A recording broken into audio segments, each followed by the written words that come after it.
hello, and we're just gonna go right down to the homecoming festivities right now.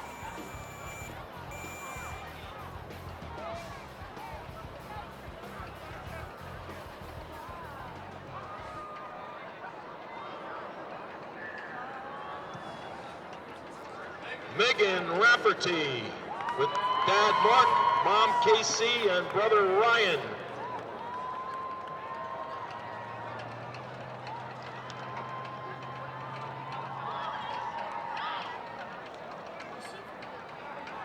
Are we good?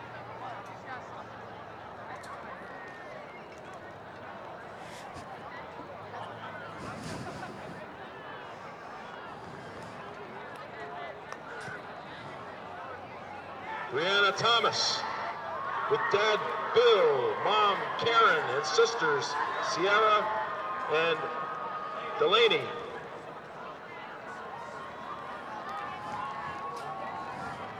Hi. Let me know when they say standby comment.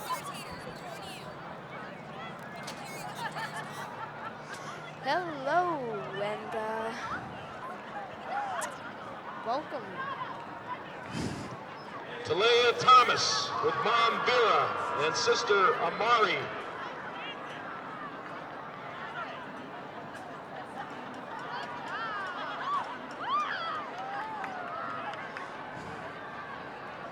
So right now we have our homecoming festivities going on right now, and as you can hear, people are going crazy.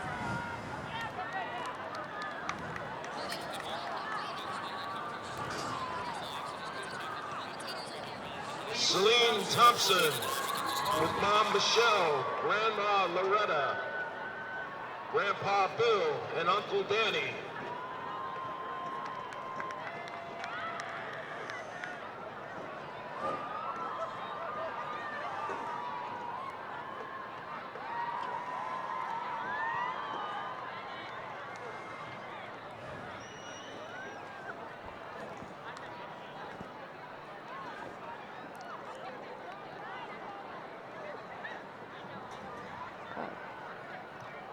Captain Jessica Towns with Dad Hollis, Mom Gail, and brothers Tyler and William.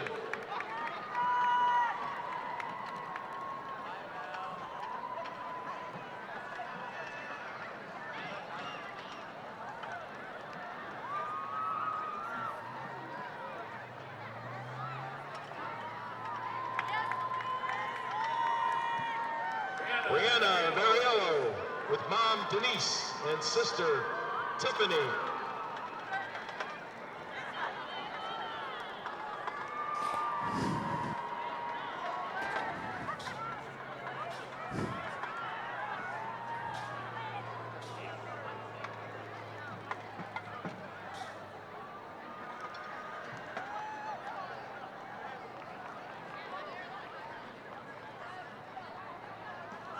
Hi.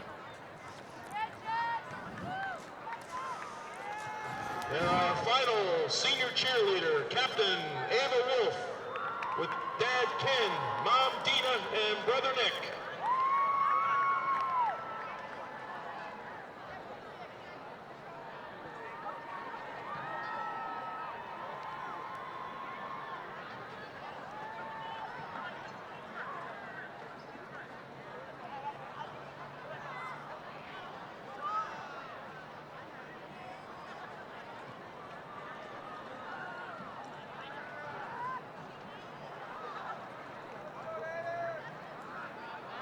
And now we're ready to introduce the Jaguars senior football players.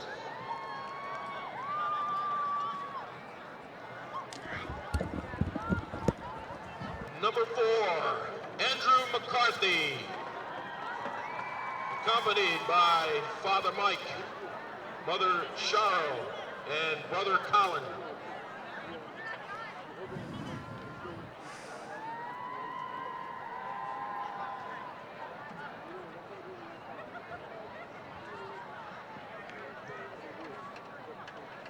Number 7, Elias Wilson, accompanied by Mother Bernice, Sister Giselle, and Father John.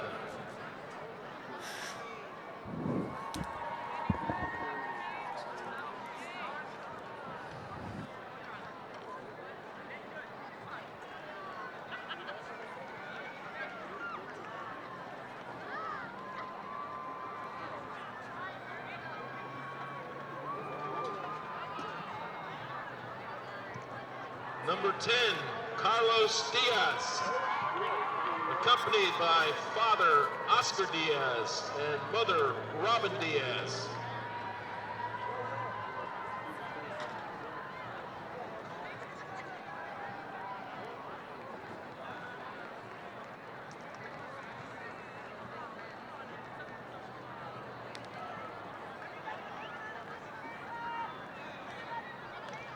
Number 12, A.J.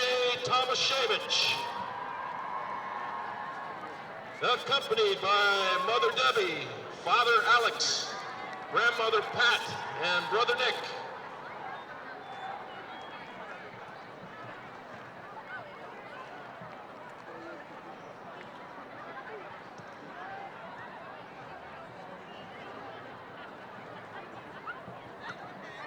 Number 15, Matt DeMore, accompanied by Mother Lori, Father Nick, and Brother Nick.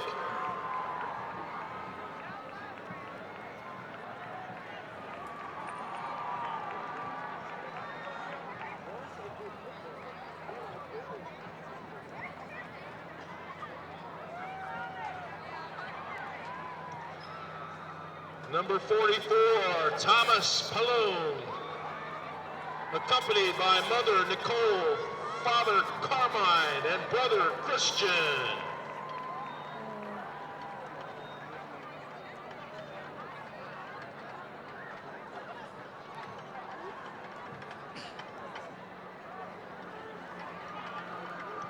Number 55, Brandon Giuliano, accompanied by Father Chris and Mother Erin.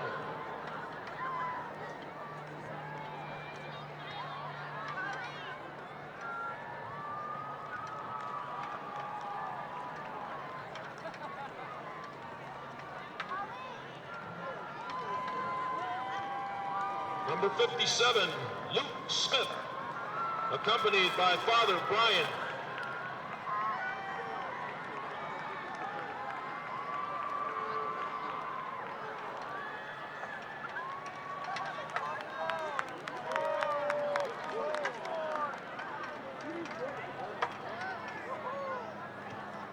Number 60, Joe Hurley, accompanied by Father Eugene, Mother Dawn, Sister Paige, and Grandmother Virginia.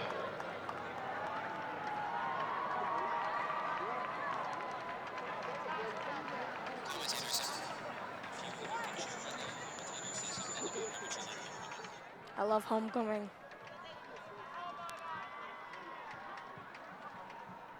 Number 69, Yeah. Hunter, I agree. I love homecoming because I don't know. It's accompanied just so much by fun. Mother Kimberly, Stepfather Torrance, and Sister Ramaza.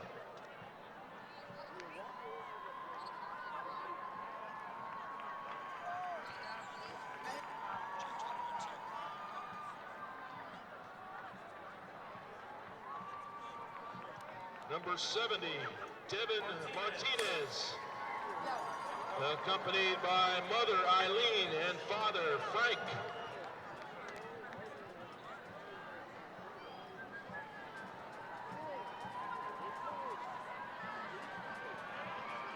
And our final senior in tonight's introduction, number 88, Brandon Hirsch, accompanied by Mother Gladys, Father Robert, Sister Kaylee, and Brother Justin.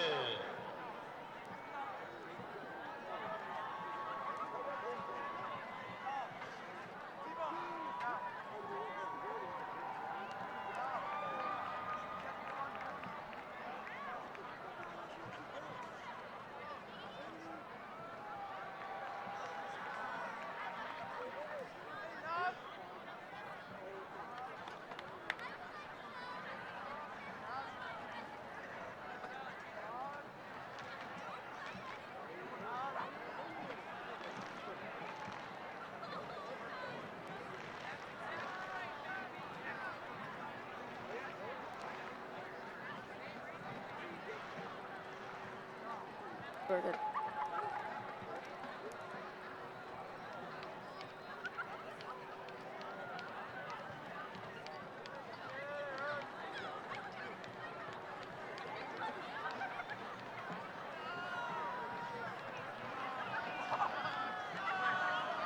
There they are, folks. Our senior dance team members, cheerleaders, and football players with their families.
Tonight's meeting is being conducted according to the rules of the New Jersey State High School Interscholastic Athletic Association.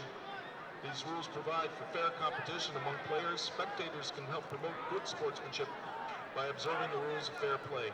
Any verbal, written, or physical conduct related to race, gender, ethnicity, disability, sexual orientation, religion shall not be tolerated and subject to violator's rejection or may result in penalties against your team. Each one is expected to take personal responsibility for keeping this competition at a high level of good sportsmanship. The NJSIA and the Short Conference high schools believe that sportsmanship is an expectation so that the players play, let the coaches coach, and let the officials officiate. Thank you.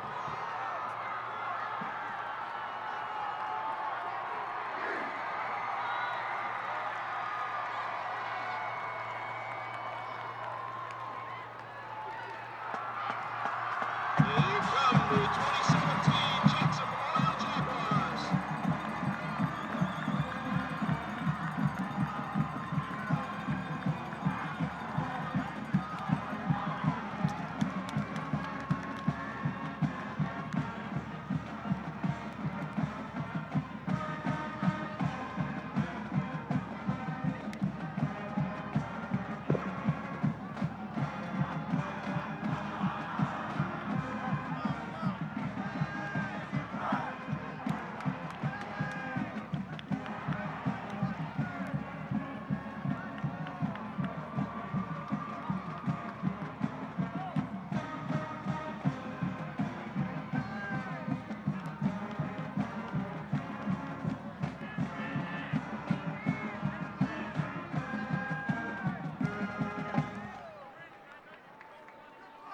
Ladies and gentlemen, at this time we ask you to please stand for the presentation of the colors by the Jackson Memorial High School, Air Force Junior ROTC.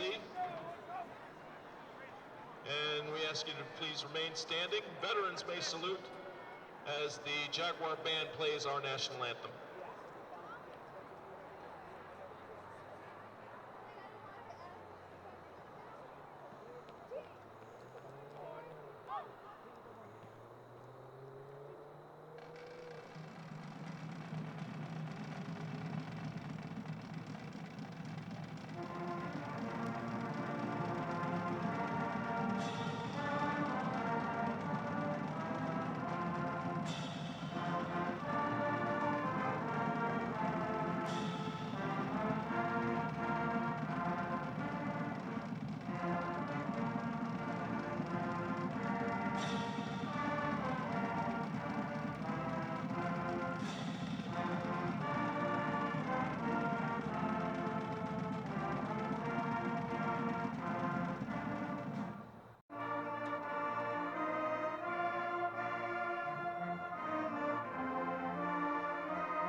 Referees for tonight's game.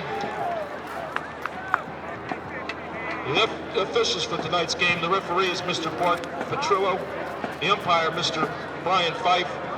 Linesman, Mr. Dave DeFeo. The line judge, Mr. Jim Warnabe. Field judge, Mr. Dan Delaney Jr. Side judge, Mr. Kevin Fleming. And the clock operator is Mr. Larry Davis. Chain crew for tonight's game, Paul Tima, Brian O'Neill, and Tim McCrass.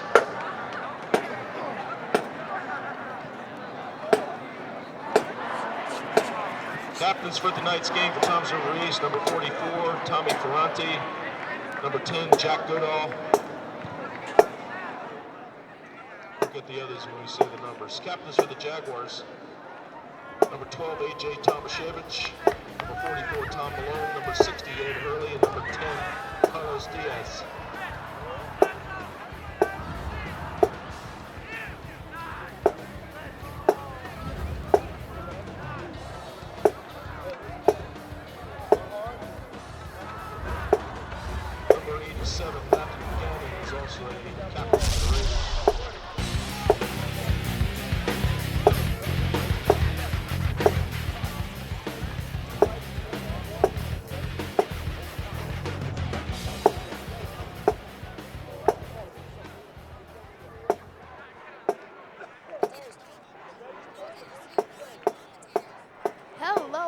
Welcome to JTV's Game of the Week. Today we have the Toms River East Raiders against the Jackson Memorial Jaguars. And I'm Brian Martin-Gettem. And I'm Sean Fountain. And today we are going to be, it is the homecoming game here, and it is also senior night. And may I add in, the final regular season home game for the Jaguars until playoff time. If they get the next few wins in their season, they might have a chance to play at home in the playoffs. Yeah, and what are you looking forward to this game, Sean? What you look for in every football game. High scoring, action-packed, and just a good game, Yeah, I'm hoping for generally the same thing. And, I don't know, I think it's going to be a good game here. And Toms River seems to be one of our biggest rivals throughout the entire... It's been Jackson versus Toms River for a while now, and it's a good rivalship, and... I don't know, it's going to be pretty good. This should be an interesting contest. I don't know, yeah, I'm definitely looking for something good. And I don't know, our band and, tonight is the night that everyone pulls out all the stops. The fans go crazy, the cheerleaders go crazy, the band is constantly playing, and I think it's going to be pretty good. To say the least, the Jaguars are going to have a great atmosphere to play in front of it tonight. Yep, they always do. Yeah, I don't know, it's looking out pretty good. And if you can see, some of the football players seem to have pink on, and a lot of them actually seem to, because it is Breast Cancer Awareness Month, I believe. And they've been selling them at school, and it's been pretty good. So let's get right into it as they do the kickoff. The Jaguars will receive first. Returning it back is number 15, Matt Diemer, as he returns it up to about the 28-yard line before he is tackled. And this Jaguar offense will come out onto the field. And let's see what they can try to do here and see if they can get an early score in this game, which I feel will be incredibly good for this team. There's an injured player down on the field. Cannot see the number. Ooh, and that is bad to have an injured player down this early. It is the first play, and there's already an injury. That is not looking good for the Jags. Nicole Figueroa is our athletic trainer.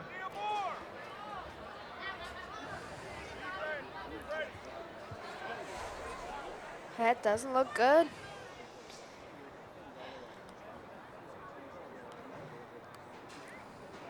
As the stands fall silent, as we all hope that he is okay. And there, coming up is number 7, Elias Wilson. The senior was hurt on that play. I believe he grabbed his ankle. Not 100% sure though. He is able to walk back onto the sideline after his own will, but he is clearly frustrated. Very frustrated.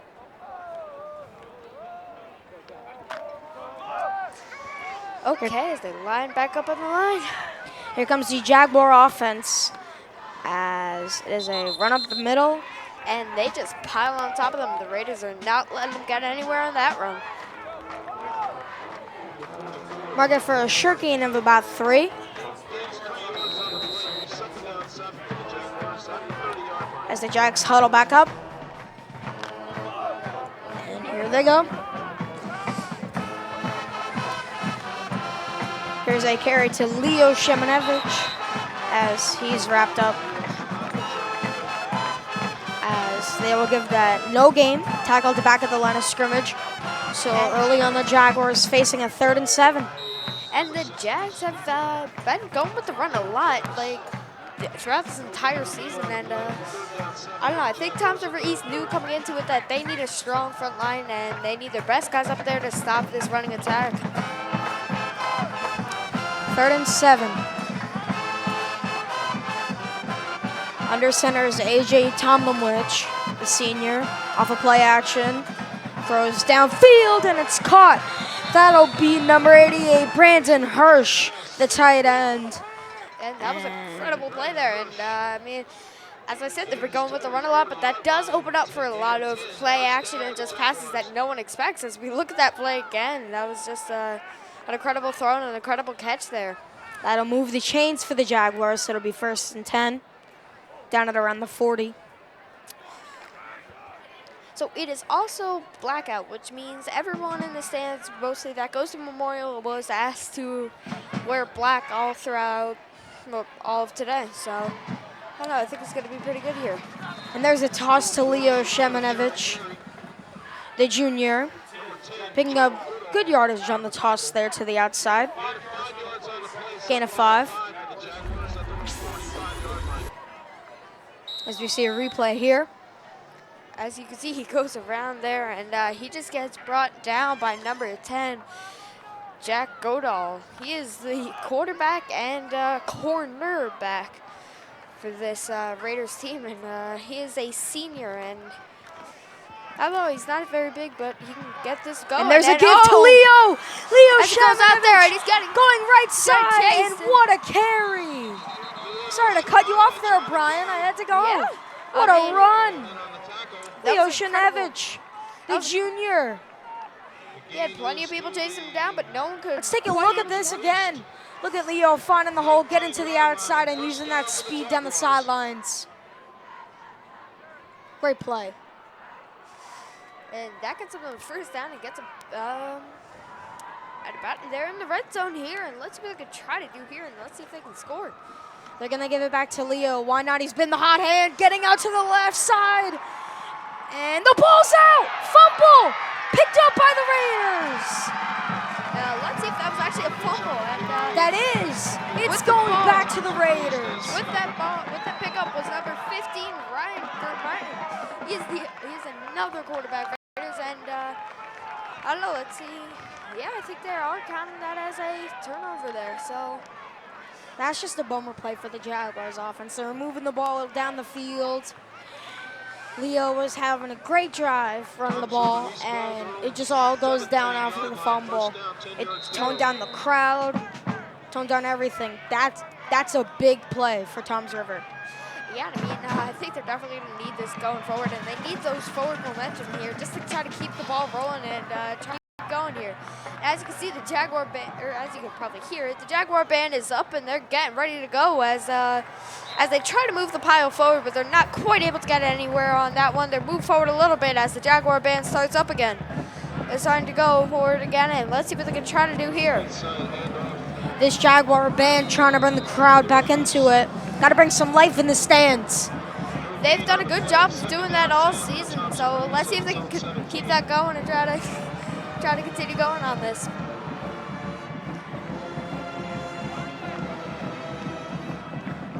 That Jaguar band keeps on going, and they're doing the signature chant here. Let's see what Toms River East can do to kind of combat what's happening. And I mean, it's got to be hard to call up on the line and figure out what they're doing here as they Oh, as they run it out to the outside, and he's going and he gets some yards there, and I believe he gets that first down as he's hit out of bounds. On the carry was number 23, Luis Gallio.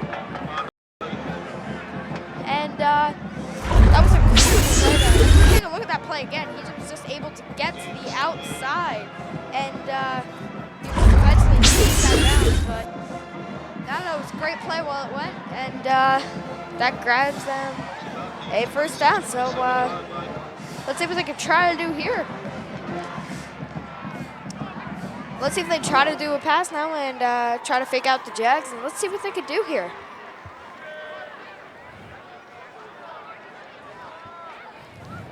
Great jobs. Great job by the Jaguar band.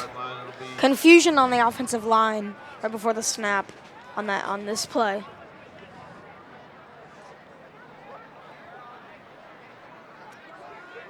So you have the entire stand up to do.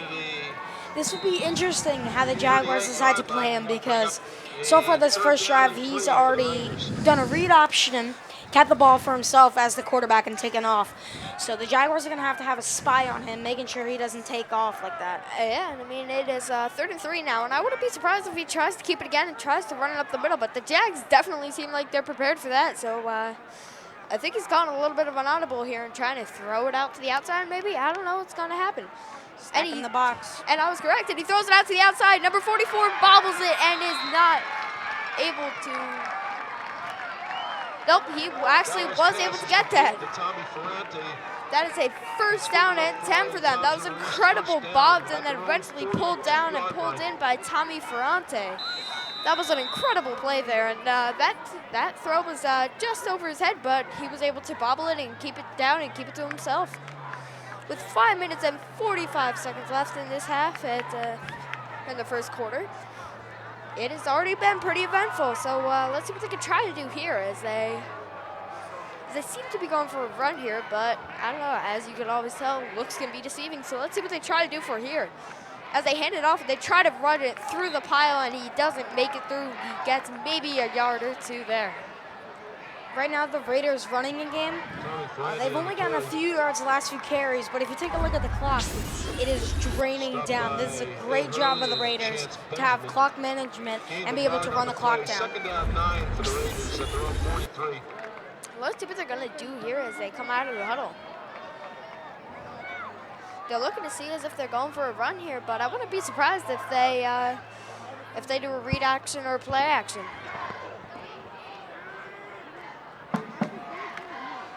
Let's see what they do here as it is a read option, and number 23 gets forward a little bit, and that was once again Luis Gallio, and he's not able to get too much yards there, but that was an incredible read there, and he read that Jaguars defense, but he was not anticipating those cornerbacks to come in and be ready for him. Take a look at the replay here. As you can see there, he decides, and he looks at that defense and decides to keep it for himself, and he's able to bring a tackle or two, but is not able to keep on going with it. Let's see as they line back up on the line, and the Jaguars are going insane again like usual. Jag Nation is doing what they're best known for. Let's see what they can do here as they throw it to number 44, and he goes on, and he's going at the 40 and out at about the 44-yard line. That was number 44 on the catch, Tommy Fetrin, and Luis Gallio and Tommy Fetrin have been doing pretty good here. Early on, this Raiders offense has been all running the ball up the middle, and then third down is just rolling out with the play action. Jaguars are going to need to find a solution to stop that. Yeah, and I mean they got to be expecting this now, but I don't know, really in a commanding drive here, the Raiders are kind of keep on going with it, and let's see what they can try to do here. Is they're going to try to keep on moving forward. So what he does here is he looks to the sideline from his assistants from the coach, and he snaps the ball, and he hands it off to, I can't tell who he handed it off to, but he was able to get some yards out there. He hands it off to 44 again. 44 has been out here a lot this game. Tommy Frentrain, and as you can see here, he snaps the ball, just hands it off, and there's not much room to go up the middle there, but the Raiders were strong enough to just push through that pile. It is 2nd down and 5 at the Jaguars' 31-yard line with about 3 minutes left here. Now the Jaguar band doing their part to keep the spirits alive.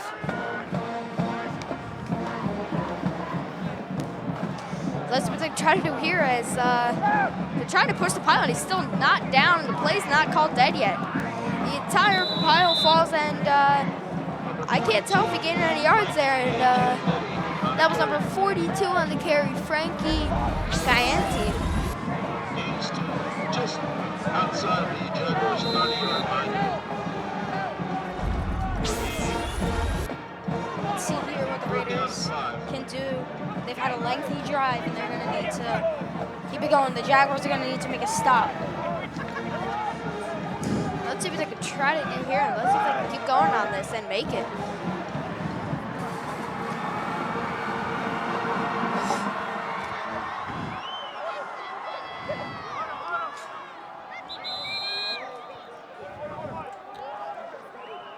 As this is a timeout by the Raiders. Timeout.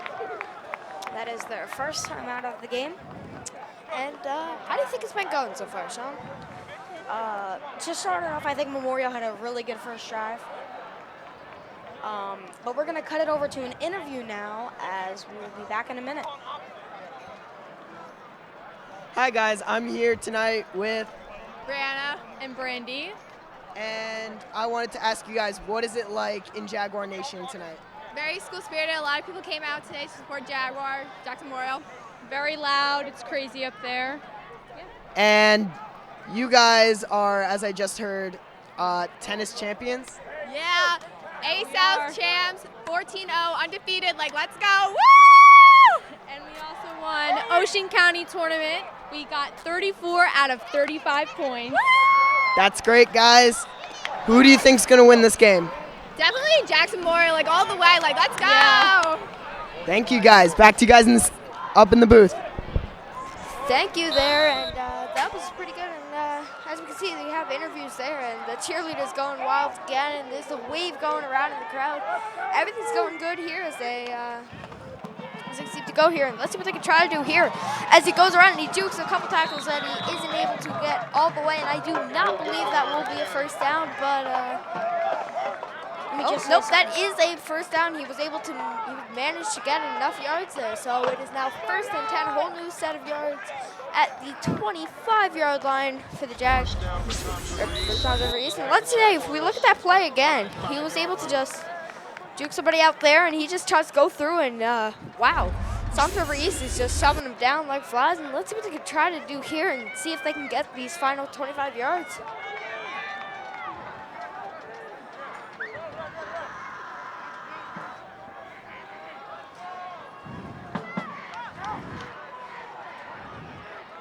Jaguar band getting up again to play another song. Let's see what they can do here as they go forward, and he gets wrapped, and the pile is just not moving there, and he finally whistled to play it dead.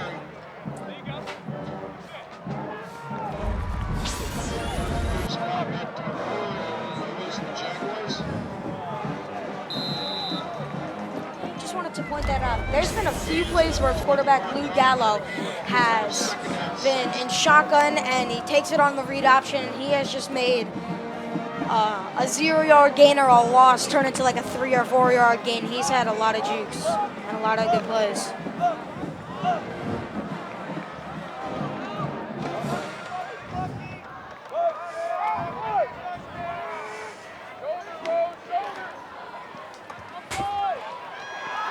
There he goes And again. Let's see what he again. does here, and he keeps on going, and let's see, and he gets the touchdown there.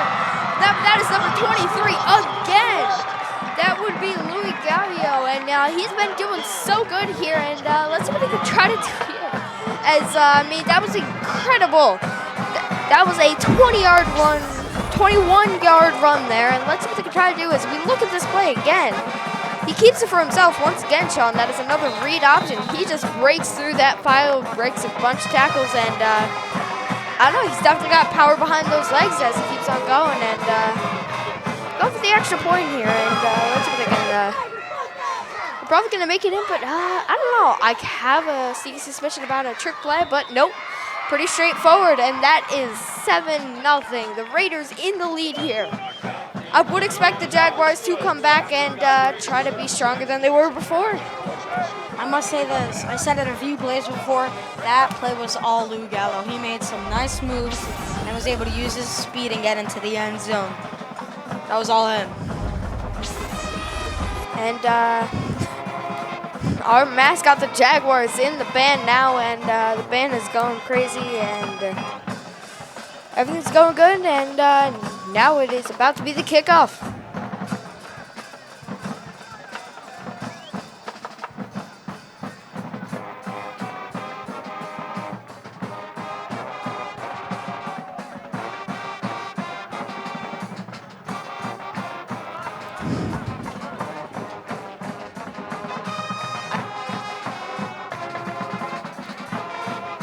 As the Raiders go for the kickoff here.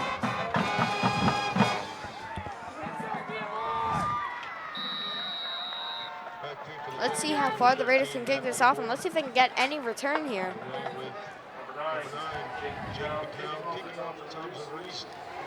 As number 50 going for the kick, Ben. That is Jake Walton, who's also an offensive lineman.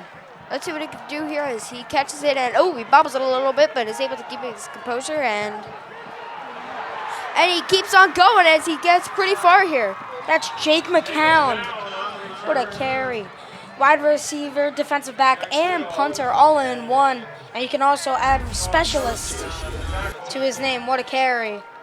But there is a flag on the play, and I think this one is coming back. That is a illegal block in the back on the Jaguars, so that'll push him back about 15 yards as the run is pushed back. And the Jaguars are going to have to start near their own 20-yard line.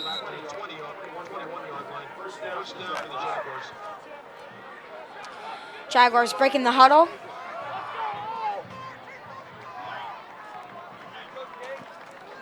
At the snap, the give is to number 2, Stephen Rodriguez. And he keeps going around, and he gets that first down there. That's a nice change of pace from Leo Shemanevich. And I mean, I've commentated a couple of the Jaguars games so far, and penalties seem to really be their downfall. Every good play is backed up with another penalty. As 10 seconds left in this quarter, and I do not believe that they're going to get another playoff. If they hurry up to the line, they may get a snap. 2, 1. Nope, and that is the end of the first quarter. It is 7-0. Toms River East in the lead here, and let's see what they let's see if they take a little bit of a break, and I don't know, let's see what they can do here as the Jags ended at their own 35-yard line. So Brian, just got a few questions for you. What do you think the Jaguars need to do to get back into this game? I don't know. I think they definitely got to use the running game to their advantage, but I don't know. They've been pretty good at passing over the past couple of games, and I think they can do pretty well here. I think that if the Jaguars can limit their turnovers, they will be in a place to succeed. I mean, yeah. And the penalties.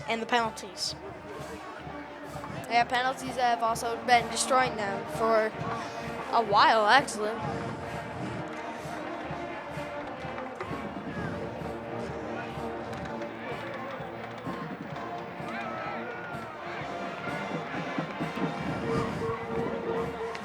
The Jaguar band is back up on its feet.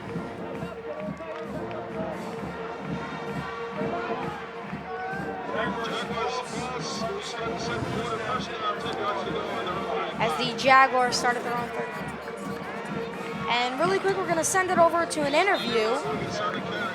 And let's send it down to them now.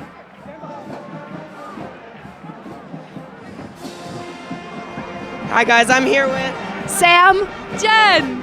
and you guys are both seniors, am I right? Yeah. Okay, so I know this may be a sad but happy question. How do you guys feel about this being your last home game? I'm super sad. I've been on dance team for 4 years, so football games have been one of my favorite parts of the season. I'm just really upset it's my last. Same. I'm so excited. I love Jaguar Nation. Can't wait to come back and visit. Yeah. Thank you guys. All right, so we are back after that interview. Thank you, Spencer. As that'll be a carry down at the 45. First down for the Jaguars. And that'll move the chains for a first down.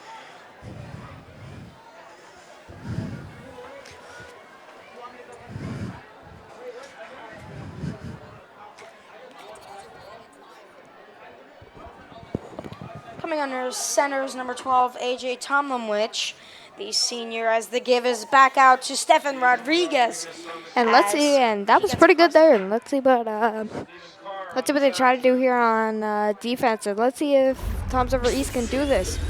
Taking a look at the replay. There it goes out to Stefan Rodriguez. Nice carry there.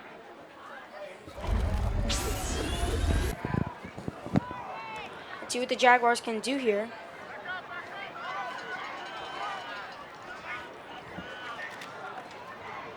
Under center, the give is back to Stefan Rodriguez as he gets to the outside and is wrapped up. Well, that'll be a Jaguars first down. And Tom's River East is they're not doing so well here. Like they're trying to stop the Jaguars from moving forward here, but they are not succeeding. With 10 minutes left in this second quarter already, time seems to be flying here in this game. And I will say it has a lot to do with the fact that every play seems to be a run here. So seems like a lot of the ground game here early on for both sides. Yeah, and let's see what they and let's see if that defense is definitely playing a bend not break or trying to right now. And I don't know. Carry to Stefan Rodriguez, the sophomore.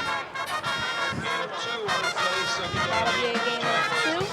Second and 8 with 9 minutes and 30 seconds and counting as the Raiders lead 7-0. Taking a look at the replay, just a simple run up the middle, putting up a few yards, making it an easier second down for the Jags offense.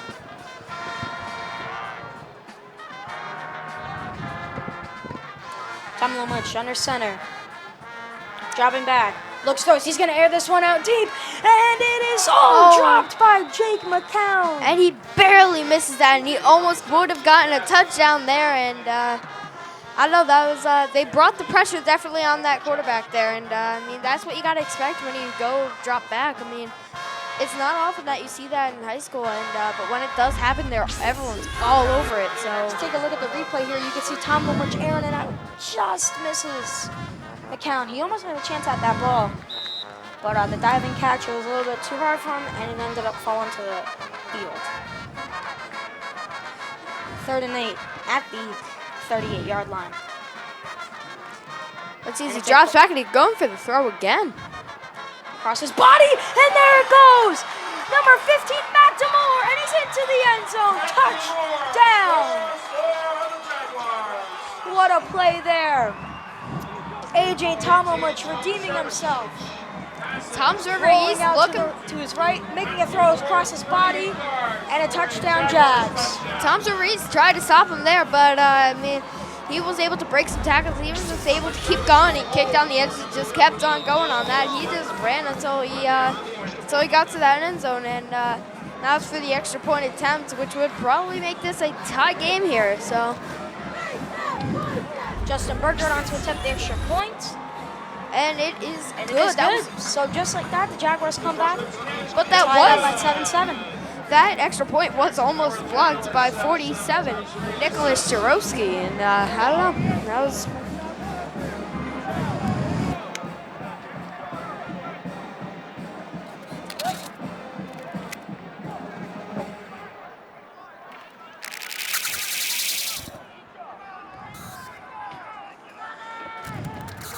So after the extra point, it is a tie game, 7-7.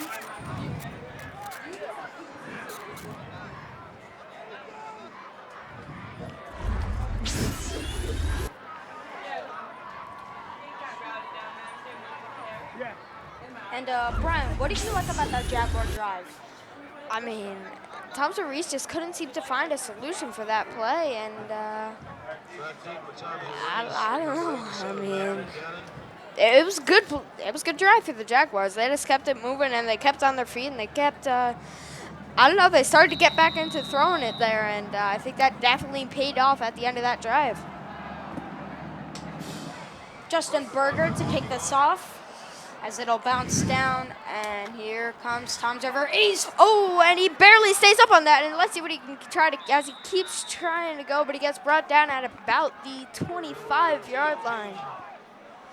I mean, he tried there, and he tried to keep on his feet and tried to keep going, but he wasn't quite able to make it. Let's take a look at the replay here off the kickoff. Berger kicks it down. And as you can see there, it bounces a couple times, but he finally gets it in his hands. He just tries to go to the outside, but I don't know, like he had firm grip around his ankles, and I don't know, wasn't able to necessarily get past that without tripping up a little bit, and then they just brought him down. So let's see what they're going to try to do here. I believe that they're going for a throw here, but oh no, they go for a run, and he gets through that pile, but isn't able to get any further after that.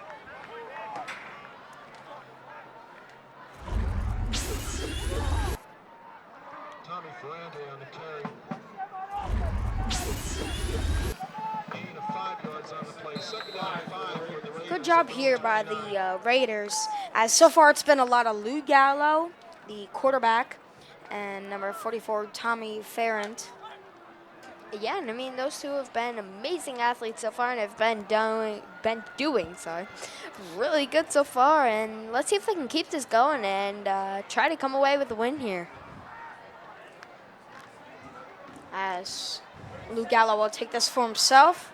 And as he tries to go around to the outside, I believe he got that first down there. So that'll be a new set of downs. So that'll be 1st and 10 from about the... Oh, sorry. 3rd and... Very. 3rd and 3 there. And, a little bit of confusion on the field. And the final call is that it was a 3rd and 1 there. Just stepped out.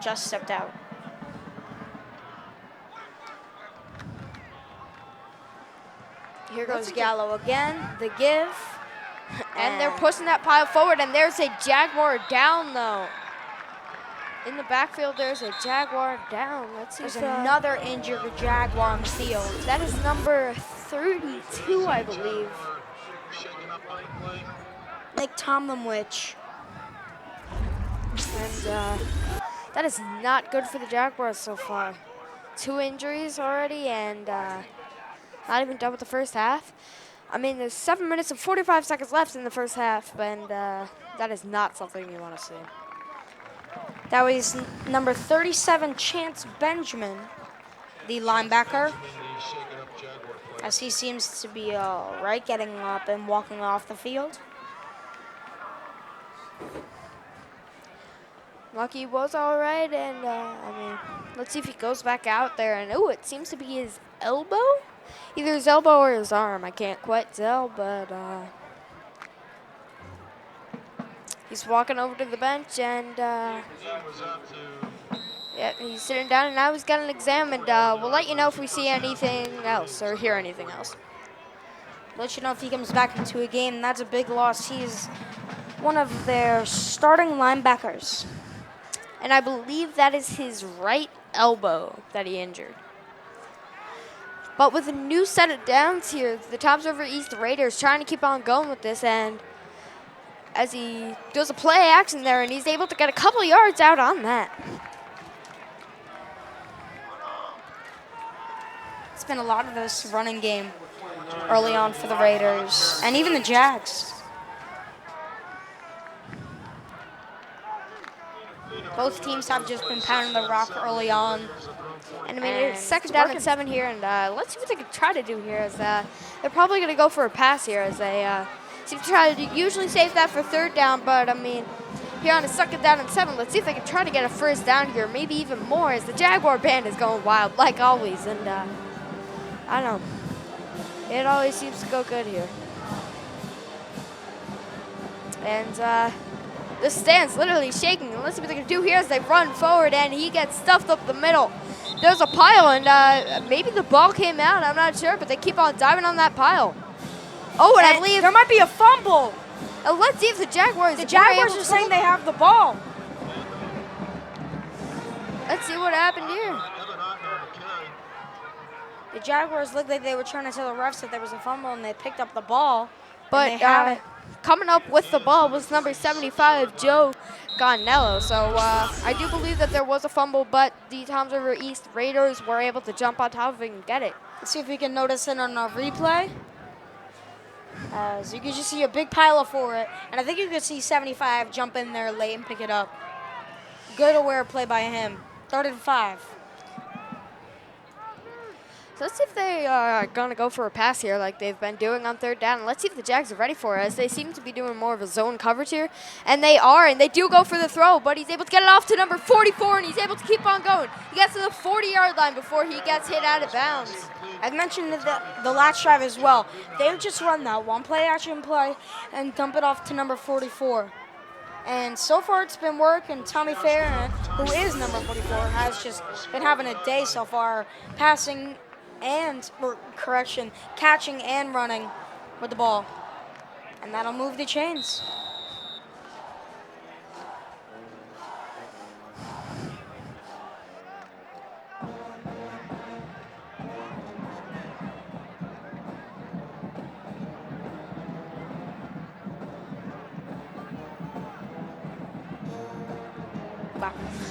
And as they drop back here, and number 23 keeps it for a read option there, and he gets brought down with about 1 and 2 yard gain there. That's a great carry there by the senior Joe Hurl. Good tackle.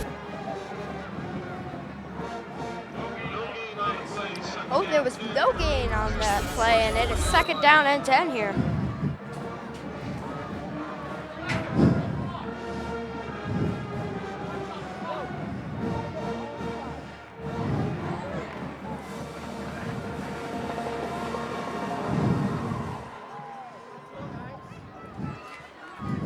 Second and 10, 4 Toms River. Lou Gallo and shotgun. They give us to number 44, Tommy Farron, as he is not afraid of contact. Sorry. As number 39 of the Jags, Joe Maffey, is coming on with the field, not moving that right arm. That could be a big loss for the Jags.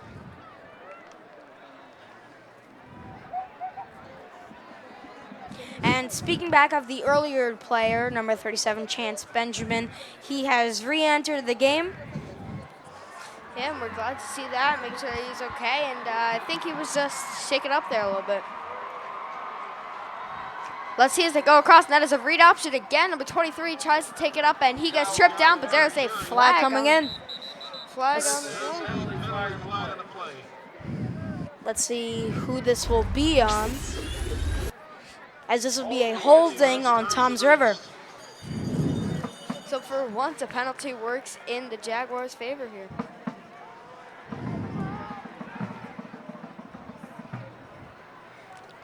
That'll push Toms River back, as it'll be a 3rd and 6 at the 36.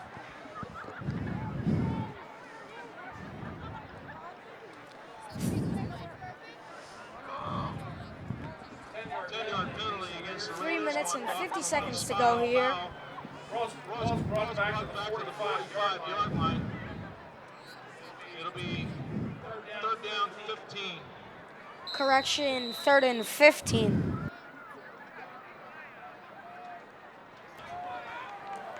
Toms River breaks the huddle. And let's see what they will try to do here early on. In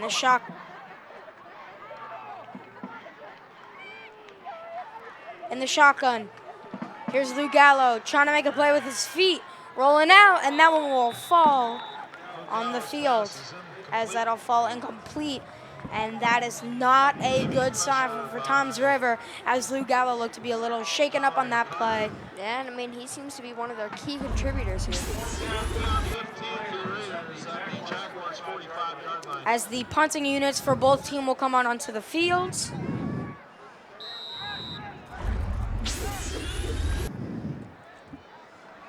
As back to return for the Jags is Matt Demore, who has the touchdown. The senior. TRE is in punt formation for Thompson East. Matthew Moore is back deep for the Jaguars. The punter awaiting the ball at the 40. Kicks it, gathers, and boots this one downfield. It'll Looks like hit they off do the here. field, and that's a pretty good punt. First down by And let's toss it down back to the field as we have another interview waiting. Gannon. Hi guys, I'm here with. Nikki Resto. White Rice Official. And Curtis Tiedemann. What are you guys most excited for about this homecoming game? I'm really excited to get along with a lot of people that I never even knew, and like I get to see a lot of more people that I haven't seen in a long time. I'm excited to share some new dance moves I've been working on and the girls. I really love the school spirit that's been going on in the game right now. Thank you guys, and back to you guys in the booth. All right, thank you as the Jaguars will start off their drive. Well, let's see what they can try to do here. I mean, they are at their own 7-yard line, so not looking good for them.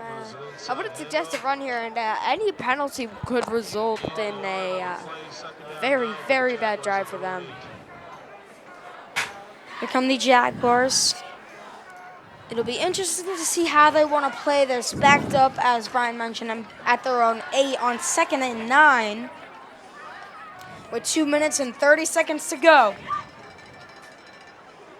As here's a give. That is number 1, Leo Shemanevich, getting to the outside before he is tackled by multiple times over defenders. And if you recall back on that first drive, Leo had a fumble that gave it back over to Toms River, which led to their only 7 points on the board. But he had to drive off. He's coming back out onto the field, and that's a good start.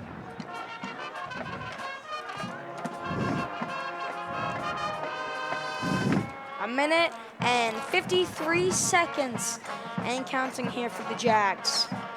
They're coming back out in what seems to be their run formation on 3rd and 7. Here's the carry back out to Leo. And let's see where they'll mark it.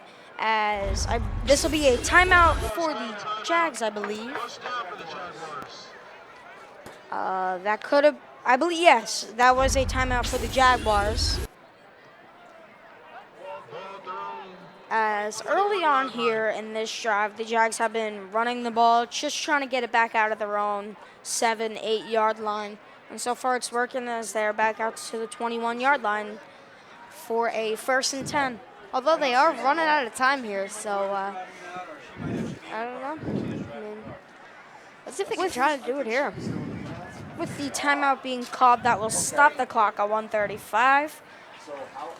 And the Jags will have a fresh set of down.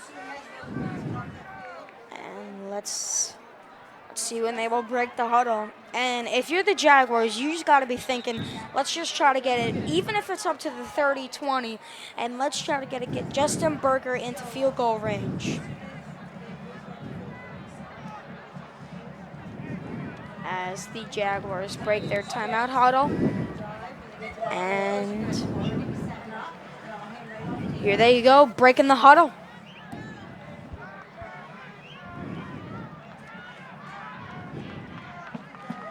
As here's another carry for the Jags. Nothing much doing there.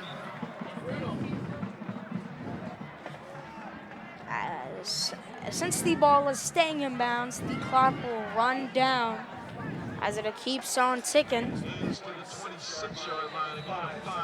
As that will be a 5-yard gain, 2nd and 5. Tomlinovich, the starting quarterback, comes back out in a fullback and running back set. Here's a play action. He's going to air this out deep, and it's caught. Matt Demore down at the 30-yard line. That was an incredible play there with 58 seconds left. That is going to be an incredible rally here. And let's see what they can try to do here. As they're rushing forward, they don't seem to realize that the clock has stopped.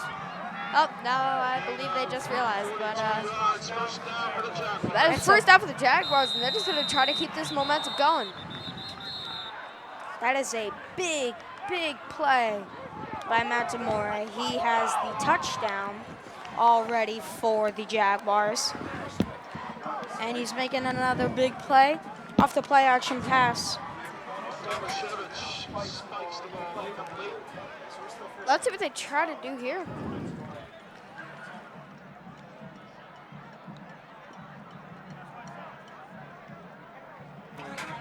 And, I mean, I don't know. Let's see if they try to go for it or,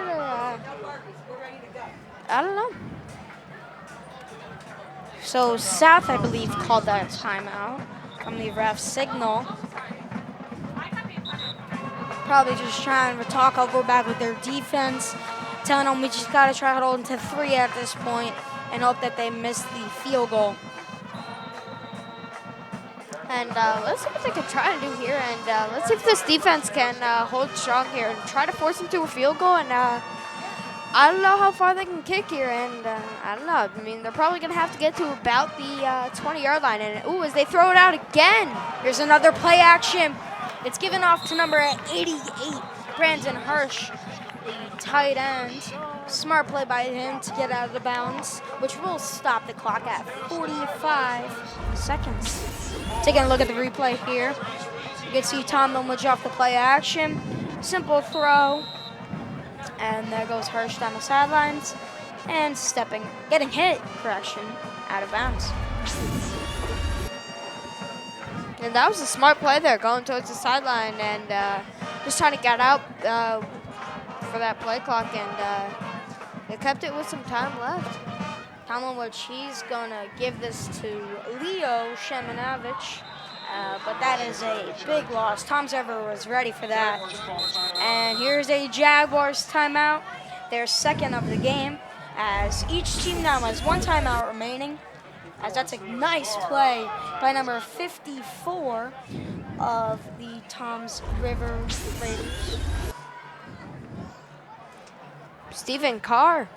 Loss of 2 yards on the play. Jaguars ball is on the 20-yard line. As that will be a timeout, so we will have a little bit of a break here.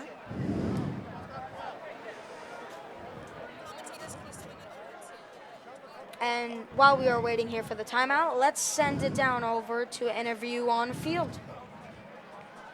Hi guys, I'm here with, Ashley and Lexi.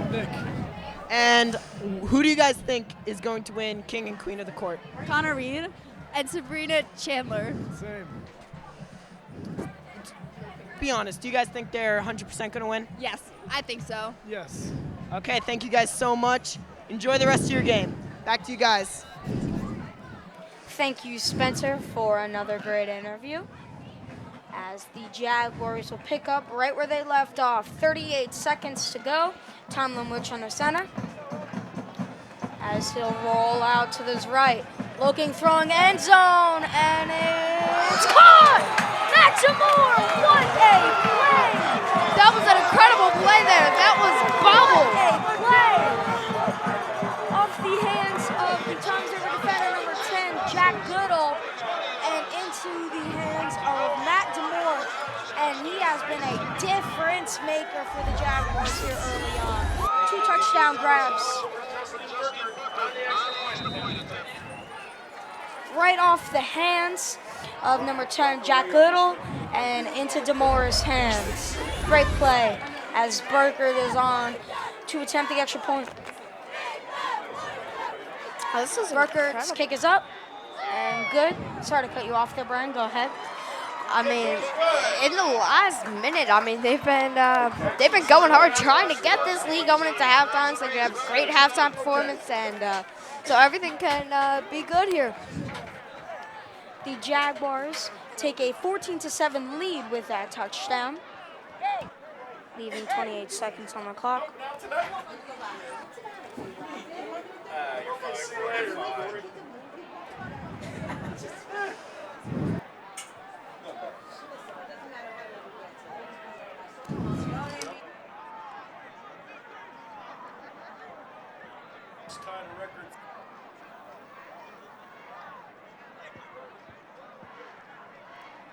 Here come the Jags for the kickoff. And we will await the kickoff. Back deep for times of race, number 15, Nick Sylvia. Along with number 97, Matthew Gannon. As Burker Number 13, Justin Burker.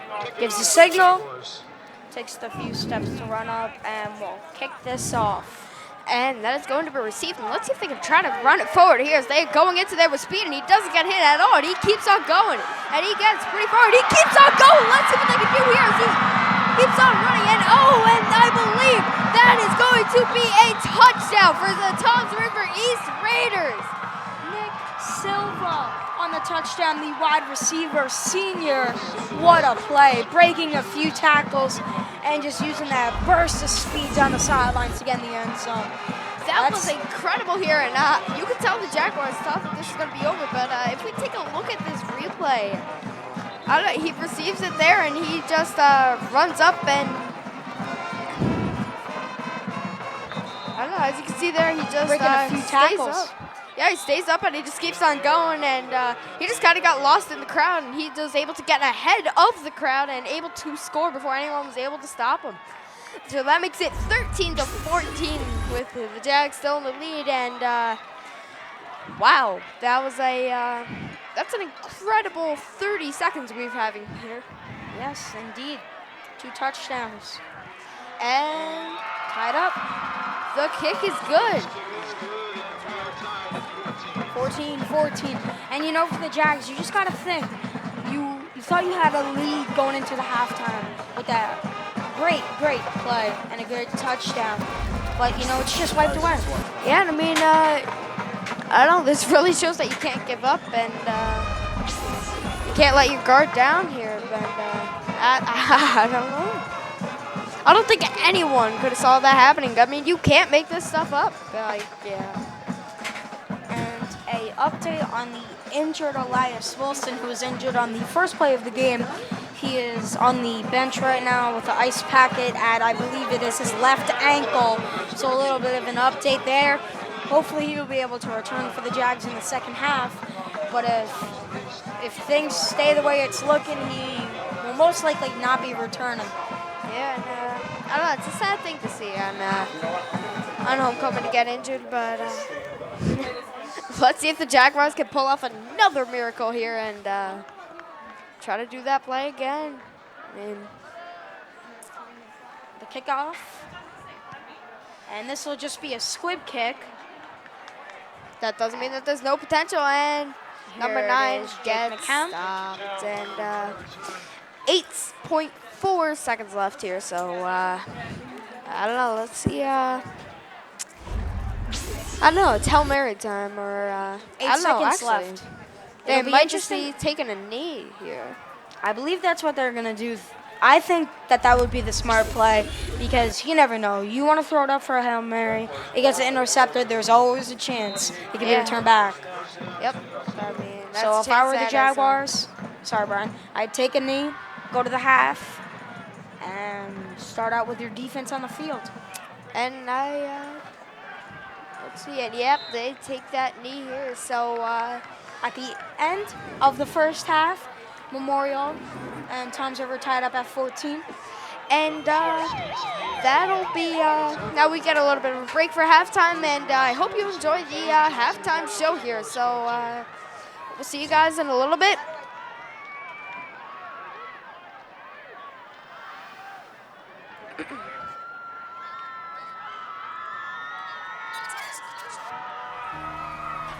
Oh, actually.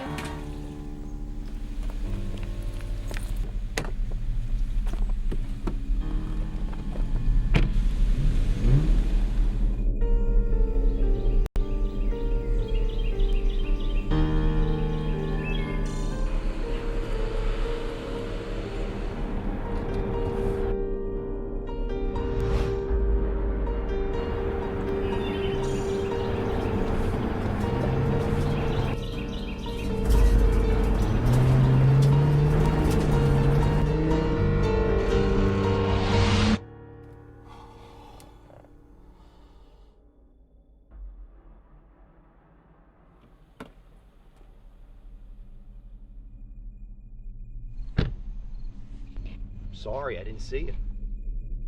You didn't stop. I'm late for work. Thought I could make it. It's my first day of school. He's only 7.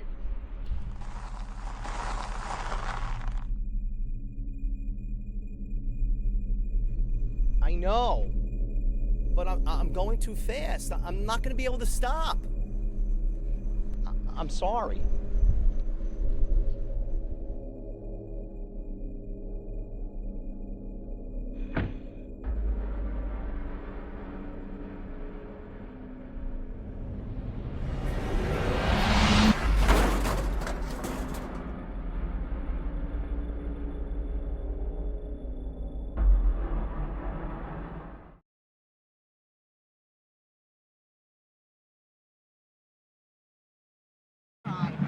This passion and enthusiasm shared by this class will be their legacy to all that follow.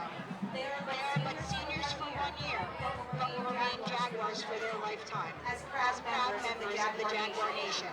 It is with great pleasure that I present to you the class of 2018 Homecoming Corps.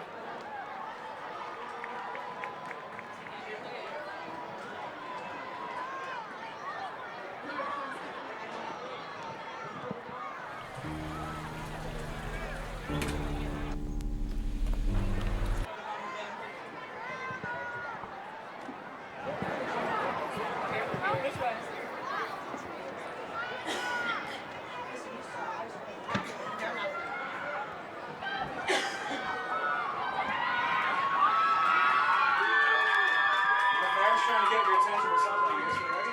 She's waiting for you. Congratulations.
Mr. Connor Reed, who is an active member in the class of 2018, participates in both indoor and outdoor track and field, and is hoping to attend college in Tampa, Florida, where he will major in nursing.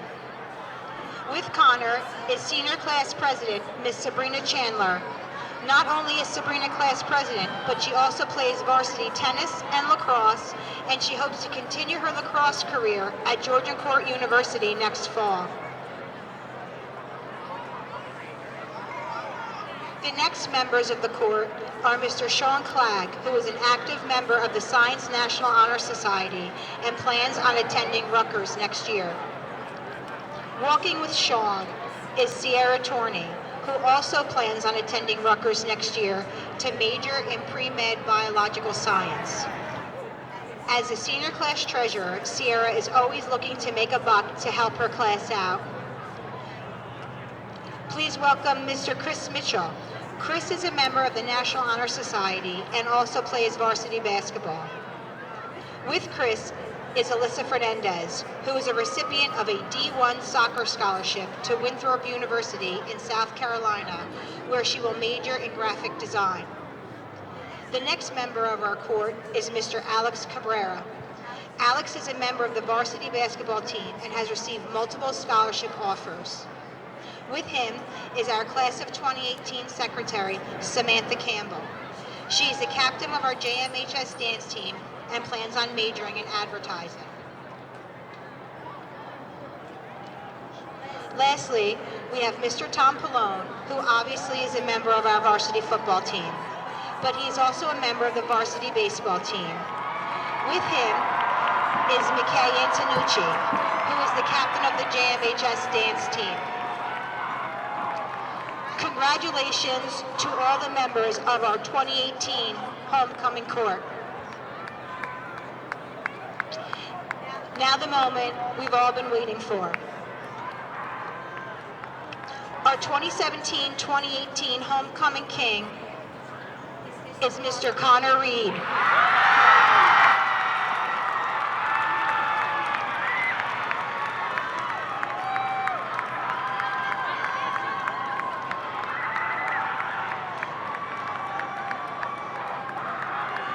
Congratulations, Connor.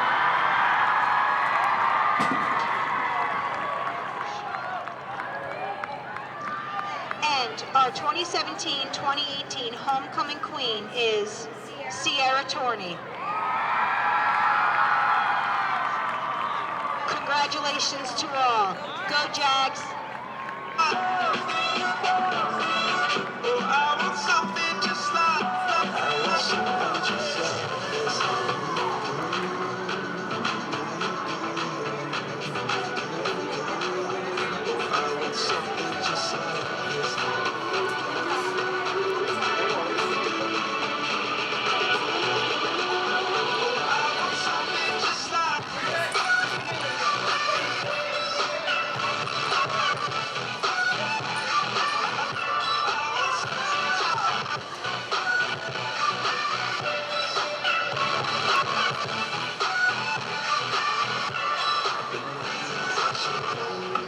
Legends and the myths, Achilles and his gold, Achilles and his hands, Spider-Man's control, Batman with his fist.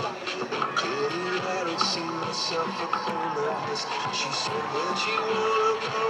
How much you wanna risk? I'm not looking for somebody with some superhuman gifts, some superhero, some fairy tale bliss.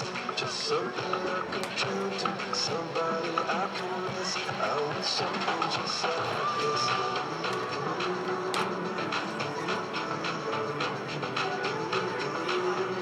I want something just like this.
Spider-Man's control, Batman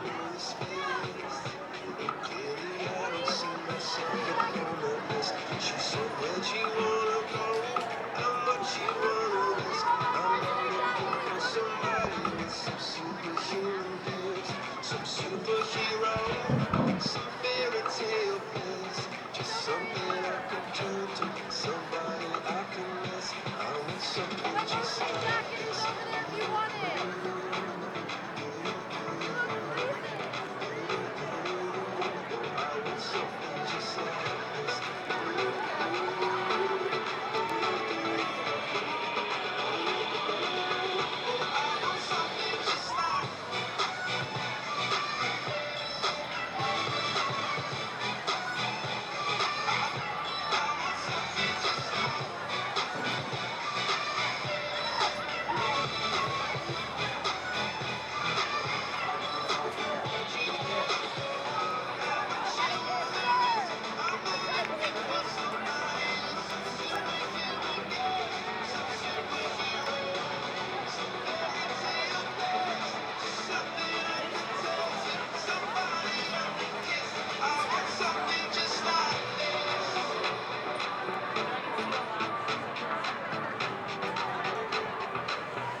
I want something just like this.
Gentlemen, boys and girls, and Jaguars of all ages, now on the field, your 2017 Jackson Memorial High School Jaguar Marching Band.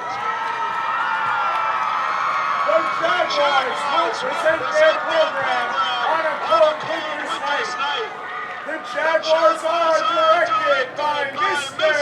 Jason Diaz, Assistant Band Director Eric Vaquera, the band student staff, your drum majors, Vance Balsing, Matt Eversole, and Julia Graff, the marching captains, Jacob Rochelle and Michael Simon, percussion captains, Ben Bagley and Emily Swalak, guard captains, Tori Jansen, Ashley Schmidt, and Kaylin Turner, your section leaders on flutes, Megan Fonseca, clarinets, Jeffrey Joseph, alto saxes, Monty Davis, tenor saxes, J.R. Aldarelli, Barry saxes, Michael Kaliarakis, bass drums, Kayla Hurley, trumpets, Keila Wagner, mellophones, Emma Villalaglo, trombones, Nicholas Gulch, baritones, Randy Knopf, tubas, snare drums, Jarek Robbins.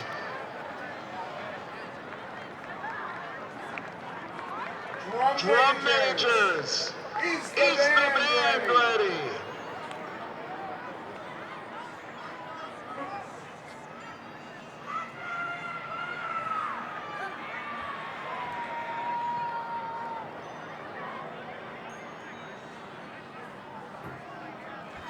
Jackson Memorial High School, you may now take the field in exhibition.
And we are back here as we're going to throw it over to a commercial.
You have the power to save a life.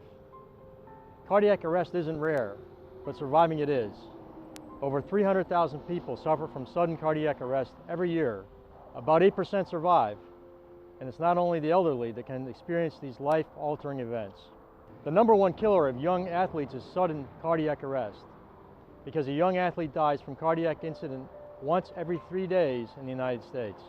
About 80% of cardiac arrests that occur are outside of a hospital.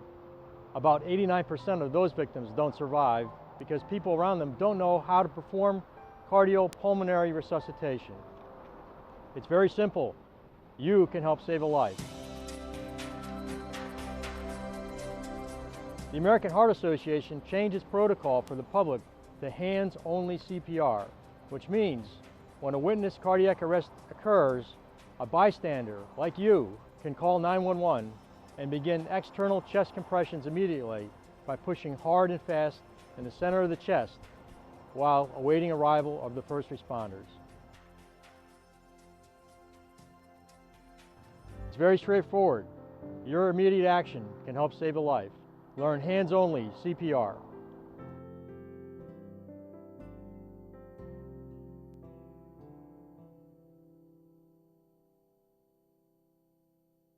You have the power to save a life. Cardiac arrest isn't rare.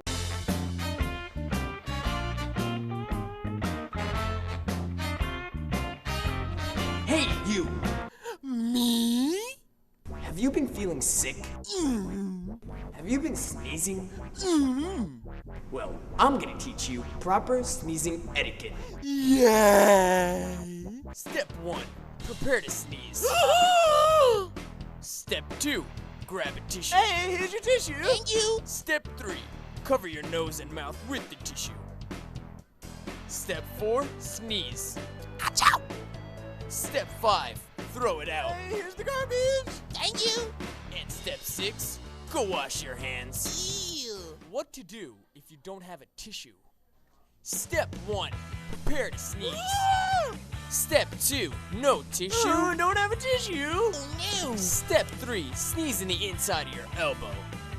Achoo! Step 4, wash your hands.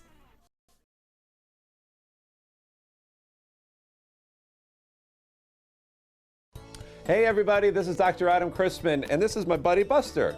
Do you love animals? Looking to start an exciting career? In just 3 months, you can become a veterinary assistant. Ocean County College's Department of Continuing and Professional Education can put you on the fast track to specialized career training. Veterinary assistants are an integral part on your animal health care team. Working under the supervision of a veterinarian or a vet technician, you'll give assistance to the animals they treat.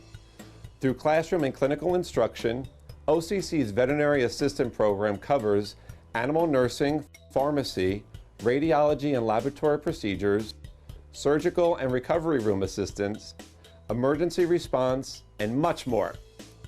Graduates receive an Ocean County College Certificate of Completion and are eligible to sit for the National Veterinary Assistant Exam. For information or to register, call Continuing and Professional Education at 732-255-0409. My friend Buster and I hope to see you at Ocean County College.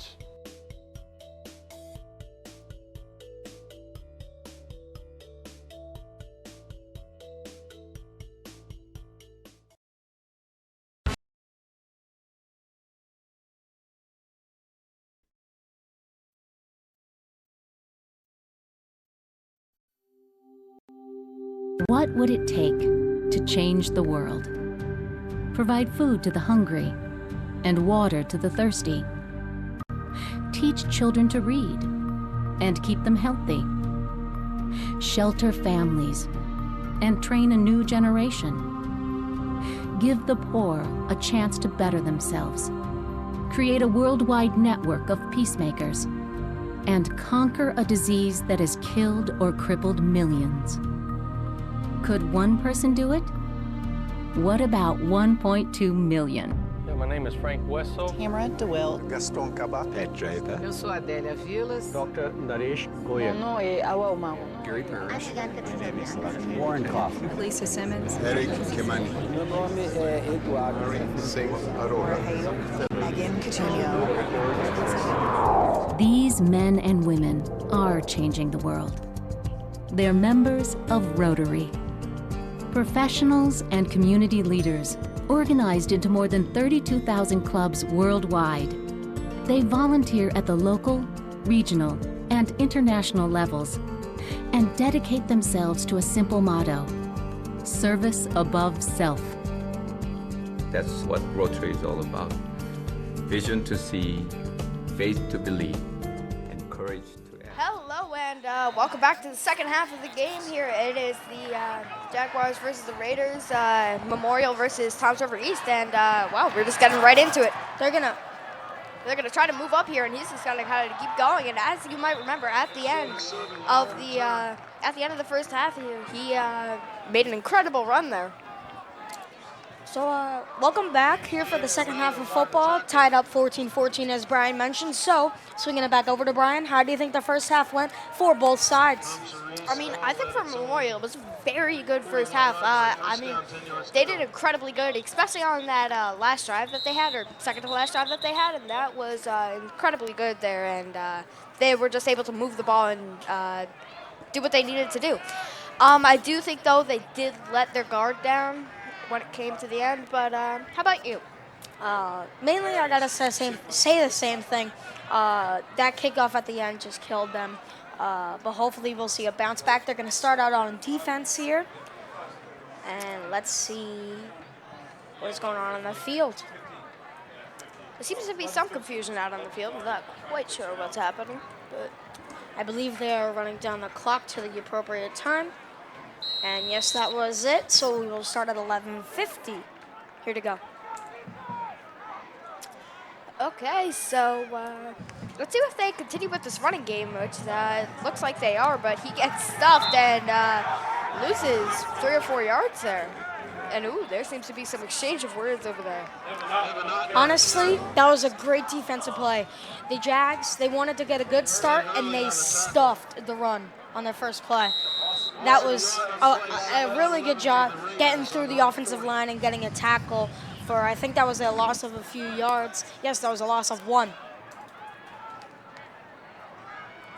Yeah, I mean, that was, it was good. Like, it was good to try to catch him off guard right there at the beginning. But, I don't know, it didn't quite seem to work. Let's see how Toms River responds. Play action. And they throw it, and that is barely picked up off the ground. Oh, no, he actually ended up dropping that there. Just a simple play action pass, trying to roll out to the right. And as you could look over here, 44 Tommy Farrett, he's got to have that. He's just got to be able to make that catch. And that'll bring up a 3rd and 11 here at the Raiders' own 40. And let's see if they can try to move the chains up here and try to get themselves a first down and really start off this second half the way that they ended the first half. And I'm not sure if they're going to be able to do this, but it's a 3rd and 11 from their own 40, and they got a little bit to go, so they're probably going to go for the throw here. And what a play! And he brings him down pretty far back, and that's going to be about a 4th and 20 20 maybe? I don't know. It doesn't matter what it is. It's 4th down. Jags force a 3 and out. Great sack there by number 99, Colin McCarthy. He read that read option beautifully and was able to make that sack. Let's take a look at our replay here. Great sack there by 999, not falling for anything as the punt unit is out. And that sets up for a 4th and 18. So Jags defense coming out here strong. The Jags await the punt as it is off. And this one is sailed up high as it will bounce at the 40 and it will roll up to about the, let's say, 29-yard line. So that's where the Jaguars offense will pick up possession. And I will say that was a smart return there. He called for the fair catch and then just kind of let it roll. Because if you try to go in there and touch it and then, I don't know, stuff can happen. If you touch it and then the Tom Zipper East Raiders touch it, I don't know. I mean, it could have been a catastrophe, but it wasn't. Here comes Jaguars. They're going to start off with a handoff to the fullback. And they tried to rush it up the middle there, but they weren't quite able to find that hole and push through that pocket. I agree with Brian. The offensive line needs to give a little bit more holes for the running game here to start off, as it looks like they're going to set the tempo with a run play, and let's see what they're going to bring it on 2nd and 6.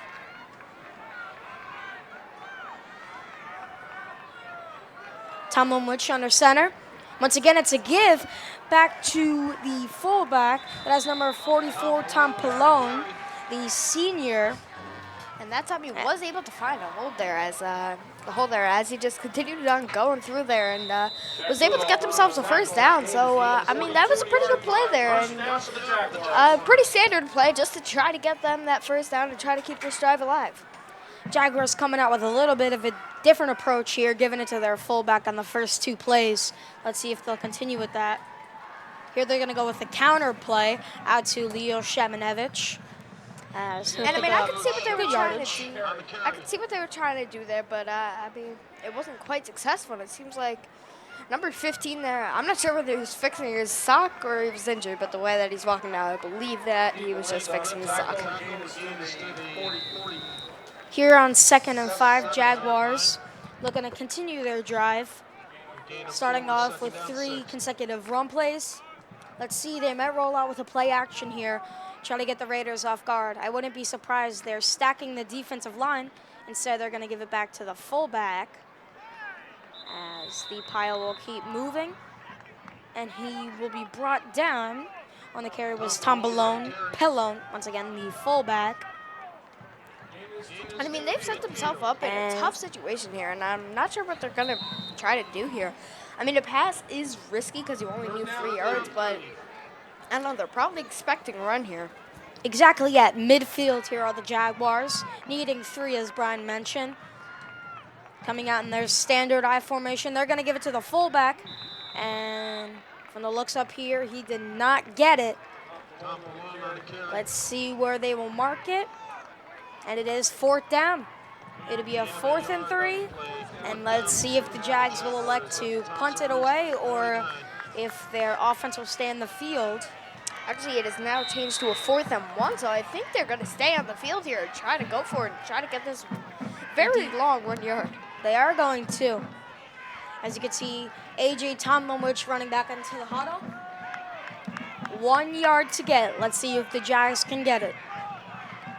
The give, the carry to Leo Shemanevich. And as you can see there, he just ran into that pile, and they just kept on pushing through that pile, trying to get close there. And I think he got that. I mean, yes, it's definitely going to be close, but they did. Yep, he did get it. Ref signal a 1st down.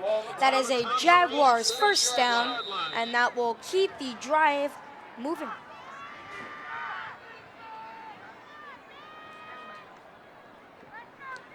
Jaguars so far have not thrown a pass on this drive, as it'll be 1st and 10 at the Raiders 46.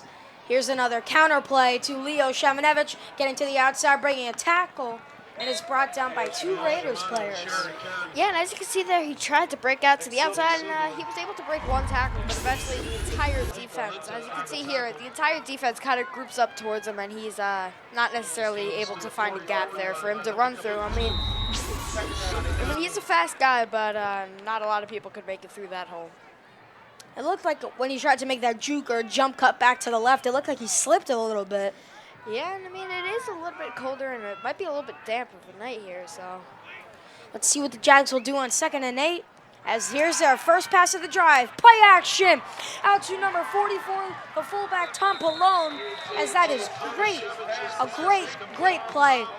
As we mentioned, they had been running the ball the entire drive. They go with the play action and a great throw. I think they will mark this at around the 26, 27. So it'll be at the 27-yard line. Here's the replay. And as you can see here, he just goes up, and that is a kind of a short pass, but he was wide open. Everyone was kind of going in for a blitz, expecting a run. Like you said, they've been running this entire time, but I don't know. Let's see what's happening. They're giving it back to the ground game. Here goes Leo Savinovich as he is pushed out of bounds. As I think they will mark this at the 21 or 20-yard line. Yeah, I mean, that was a good play there. He was just trying to push that forward and was able to get 6 yards on that play. So that was actually a very successful play for them. So it is marked down at the 21, as it'll be a 2nd and 4. As Tomlinevich is under center with Matt Demore and Jake McCown lined up as receivers. Here's a give back to the fullback, as once again, Tom Pallone being featured on this drive so far. It really didn't touch the ball at all last drive, except for a few short play action passes. But this drive, it's all been about Tom. I mean, they've been giving it to him, and he's definitely doing work here. And I don't think the Toms River East defense is strong enough to kind of stop him here. And I don't know, they're just getting kind of steamrolled here. As you can see there, he breaks a couple tackles, and no one can bring him down. I mean, let's see if they can continue with this. 1st and 10, as it'll be from the 11. Here's a give, and this time the Raiders were all ready for the give to Tom Pallone. Yeah, and I mean, they tried to go for it again there, but I don't know. Sometimes it just doesn't work that way. And yeah, they were really just expecting that, and they pushed back on that pile. And that puts the Jags in a really tough situation here. There's not much they could try to do here. Jags so far, not only have they been driving down the field, but they also have been using the clock to their advantage, draining the clock down to 4 minutes and 35 seconds here to go in the 3rd quarter. Yeah, and I mean, I don't know, they've been doing pretty good here, and let's see if they can get these 10 yards and get to the end zone. Here's a pass, and that is caught. Yes, it is. Touchdown, Jags. It looked like it was intended for Matt Demore. Brandon Hirsch scores. But Brandon Hirsch, the tight end, making the catch, and that'll put 6 on the boards for the Jags. Yeah, and that was an incredible throw and catch there. And as you can see, they threw a little bit of cross route here. As you can see, they kind of crossed in front of each other, and he was able to actually turn there, and he just turned around and snagged that ball, and that could have been intercepted, which would have been really bad if it was if he didn't turn around and try to go for that. So big props to Brandon Hirsch there. So Justin Burkert of the Jags knocks in his 3rd extra point of the game, as the Jaguars have a 21-14 lead here with 4 minutes and 21 seconds here. And Brian, going back to that drive, what do you think the Jags did well in order to put 7 on the board? I mean, what they did there was, it was actually incredible. The way that they just ran the ball and were able to just keep pushing it up the middle. And even when they fell back, they came back with that play action because, I don't know, it kind of put them in a tough position there. But as you can see, they all just kind of pushed on through there. And I don't know, that cross route can be really effective in that situation because there's not much you could do to stop that. And yeah, I totally agree. The Jags' running game was alive on that drive, and when they needed to, they made the play action passes, multiple there, one resulting in a touchdown. Good drive overall by Jackson. As let's take a look back at this touchdown one more time. And as you can see here, he throws it up, and he's just able to cut back, diving, and catch that ball. An incredible play there by Brendan Hirsch. And Burkert, who had made the extra point just to play it go, will kick this off back to Toms River. Come on, Chris. As Burkert will kick this one off, and it looked like that one was either an onside attempt. And let's send it down to Spencer with another interview. Hi, I'm here with Katie, Alyssa, Brianna. And what do you guys like most about cheering for your school, Jackson Memorial? I love cheering for my school. It's been such a great experience. I love all the school spirit and cheering for all my friends and stuff. I love the energy that the crowd gives, and when we score a touchdown, it's really exciting. I love cheering for all my friends and getting the boys pumped. Thank you so much, guys. Back to you in the booth. Yeah, I mean, it's going pretty well. They have been getting them pumped up. Once again, thank you, Spencer, for another great interview. As on the carry is quarterback Lou Gallo. And I believe he crossed the 50-yard line on the carry. Let's see, well, they will mark it. Yes, they will. Inside Jaguar territory down at the 49-yard line. Sorry about that. Yeah, that was a pretty good play, though. He was able to just run up the middle there and get a few yards on that one.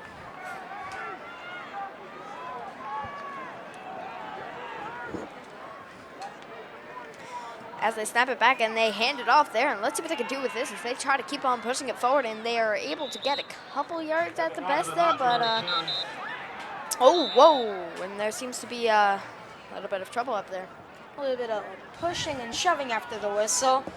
These two teams, as we mentioned at the start of the game, a little bit of a rivalry brewing here. This is a flag on the field. This will go against Toms River, a holding call, so that'll back them up even more. Penalty flag thrown at the Jaguars' 48-yard line, 10-yard penalty marked off on the Yeah, and I mean, it's not looking good for Toms River East here as they just seem to be falling apart in the second half. I don't know, it seems like they've been trying to do a bend, not break mentality, but it's definitely not working. Here's Toms River. And you can tell Toms River East is getting a little bit frustrated here, but let's see what they can try to do here as they go for the snap. And he snaps it, he hands it off, and he tries to go up through the middle, and once again, he just gets stuffed. They're not able to do much here, even though how hard they try. 3rd and 15 coming up here for Toms River, but as we said back against about that run, being pushed back, you know, Toms River, they just wanted to give the ball off, see if they can get any few yards to make this 3rd down a little bit easier. As correction, it is a 3rd and 12. My fault. And let's see what Toms River can pull out, as they need 12 yards to pick up a 1st down and keep this drive alive.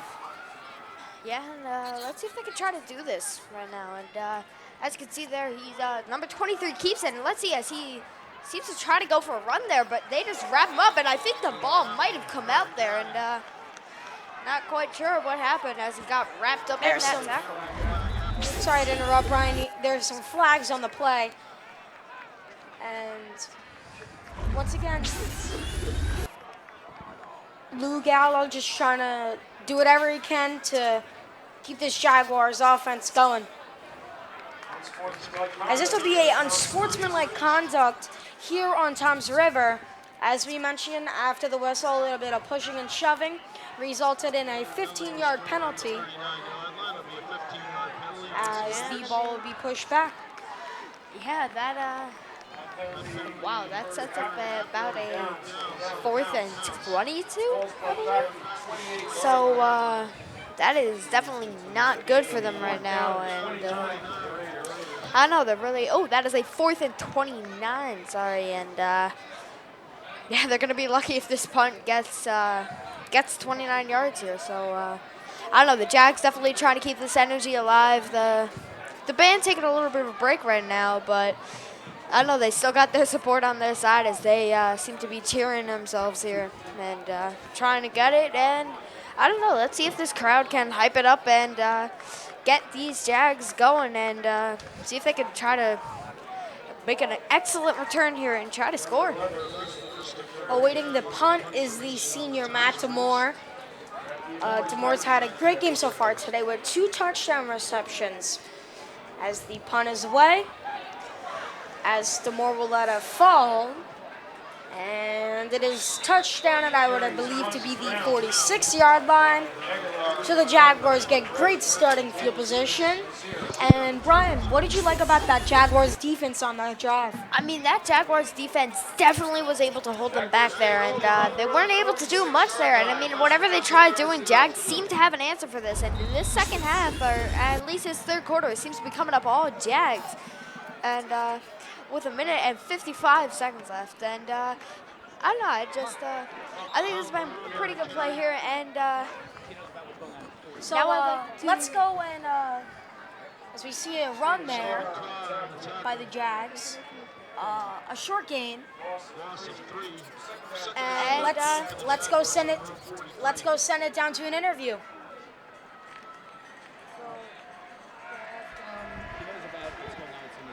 How do you think the rest of the year is going to go? Correction, we will wait on that interview, as here's a carry up the middle. Yeah, and I mean, as you can see on that play, there was a lot more. Now let's send it back down over to an interview. I'm here with Mrs. Novak. How do you think the rest of the sports are going to go through this year? Well, our teams are looking good so far this year. Our boys soccer team just won this week, and they're going to move on to the semifinals next week. Our girls soccer play tomorrow at 11 o'clock for their semifinals. So we have some big wins. Our tennis team, girls tennis team, went the farthest they've ever gone. Let's see here, Mr. Gibson actually is up to, I believe, 200 wins. So that's been very promising. And our football team is doing good tonight, so we're looking for a win on homecoming. Thank you so much. Thank you, Spencer. It was nice talking with you. No problem. Okay, and that was an incredible play there as they're able to get an incredibly long throw there and are able to get it to about the 20-yard line as this entire tempo game shift. Brian, I'm sorry to cut you off here, but something very interesting to note on that play. Number 15, Matt Demore, was actually injured on that catch. As right now he's on the sidelines just laying down, not moving. Any feedback we get. And another update on number 7, Elias Wilson, who got hurt on the first play of the game. He is out of his uniform, except for his top, so he is done for the game. So that's a big loss for the Jags. But with 41 seconds to go here in the third, let's see if they can try to get some points up on the board without their top receiver, Matt Demore. Yeah, and I mean, if Matt Demore scores one more touchdown, is able to come back in this game, then he sets the record here for the Jags for 3 touchdowns in one game. Yes, that would be very good for the Jaguars, as right now they just are trying to get some points up on the board. Trying to make this a 2-possession game, as the next score will give the Jaguars a 2-possession lead. And I think time is going to run out for the third quarter here. That should give some time for number 15 to try to rest up and maybe try to come back in here. That is a smart decision by the coach to wait for let the clock run out so that his player can hopefully try to be able to come back or just rest him up a little bit more. Smart coaching there. So Brian, reflecting back on the third quarter here, what did you like about that the Jaguars did? I mean, it was a pretty fast quarter here, but what I loved was that it was pretty good. But I think, again, we have another interview here, so let's send it down to Spencer. Hi, I'm here with Mike Simon, marching. Matt Ebersol, drum major. Colin Nagy, average Joe. And what are you guys looking so forward to for the rest of the competition that you guys are going to? Well, I think a lot we're looking to win nationals this year, so that's a big thing. I'm looking forward to performing at Rutgers, our state university. It's going to be a really good show. Also, I'm looking forward to perform at Rutgers. You know, a lot of great football players are going to be on that field, basically. So, yeah, future Hall of Famers. And do you guys have a favorite place you guys have played so far? Well, we were just performing at MetLife Stadium, so that's 100% my favorite. So is that your favorite for the rest of you guys? Easy favorite? You heard it here, folks. Their favorite place was MetLife that they love to play. Back to you guys. Yeah, and I mean, thank you once again, Spencer. And I have been to MetLife Stadium. It is a great place. So, As here goes a carry, a big gain there for the Jags. As I believe on the carry, that was Leo Semenevich. and I mean, they're able to keep this going even though they lost some people here. And I don't know, they're trying to keep it going forward and maybe try to keep up some yards. And some interesting news here, number 15, Matt Demore has entered back into the game.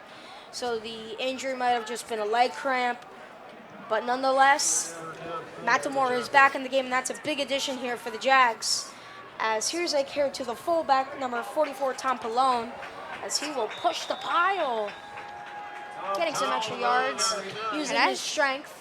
As you can see there, he just kept his legs through and he just kept on running. He was not ready to end that play there.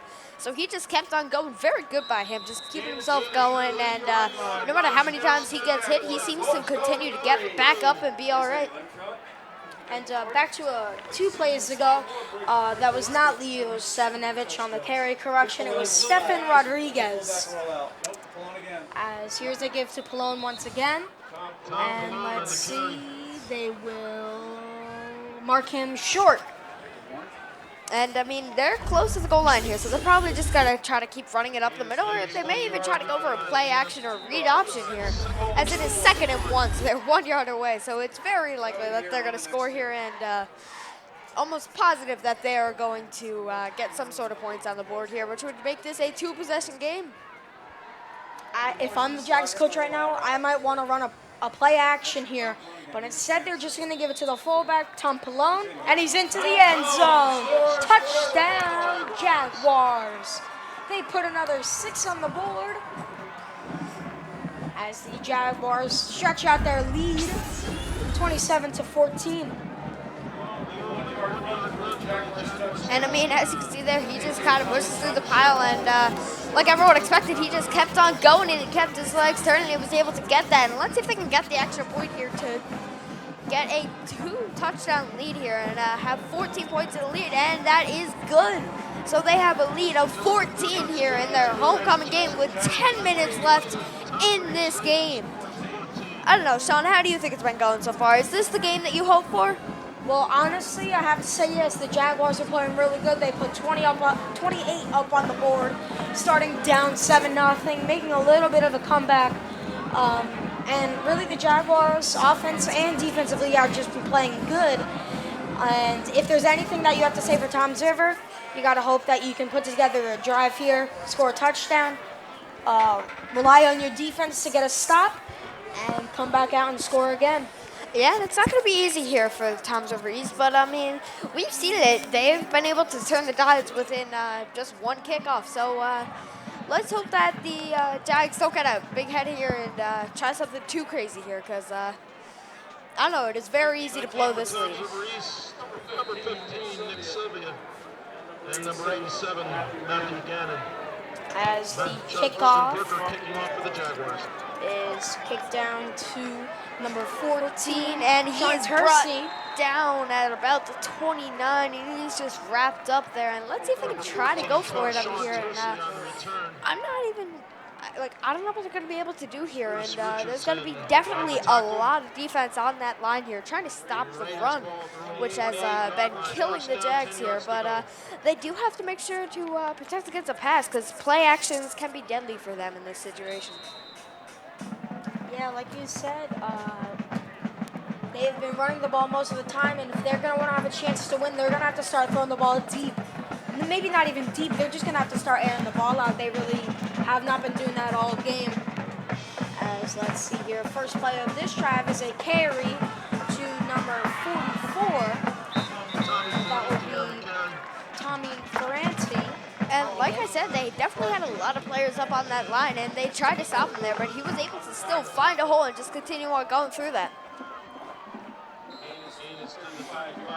And now it is 2nd and 3. And let's see if these Jags defense can try to stop them up here. And let's see what's happening right now as they're getting ready to snap the ball. But if we take a look at that replay, he just gets dragged down there with 5 or 6 Jags on him. And and he gets fallen back and he gets knocked down. That is a loss of about, I'd say that was a loss of a good 4 or 5 yards there. So I don't know, it's definitely not good. That is the 6th sack of game there, so it's definitely not been an easy day for them. And actually, that is 3rd and 12 now. That brought them back a lot. The Jaguars' D-line has been playing good all day, as Brian mentioned. That's their 6th sacks of the day.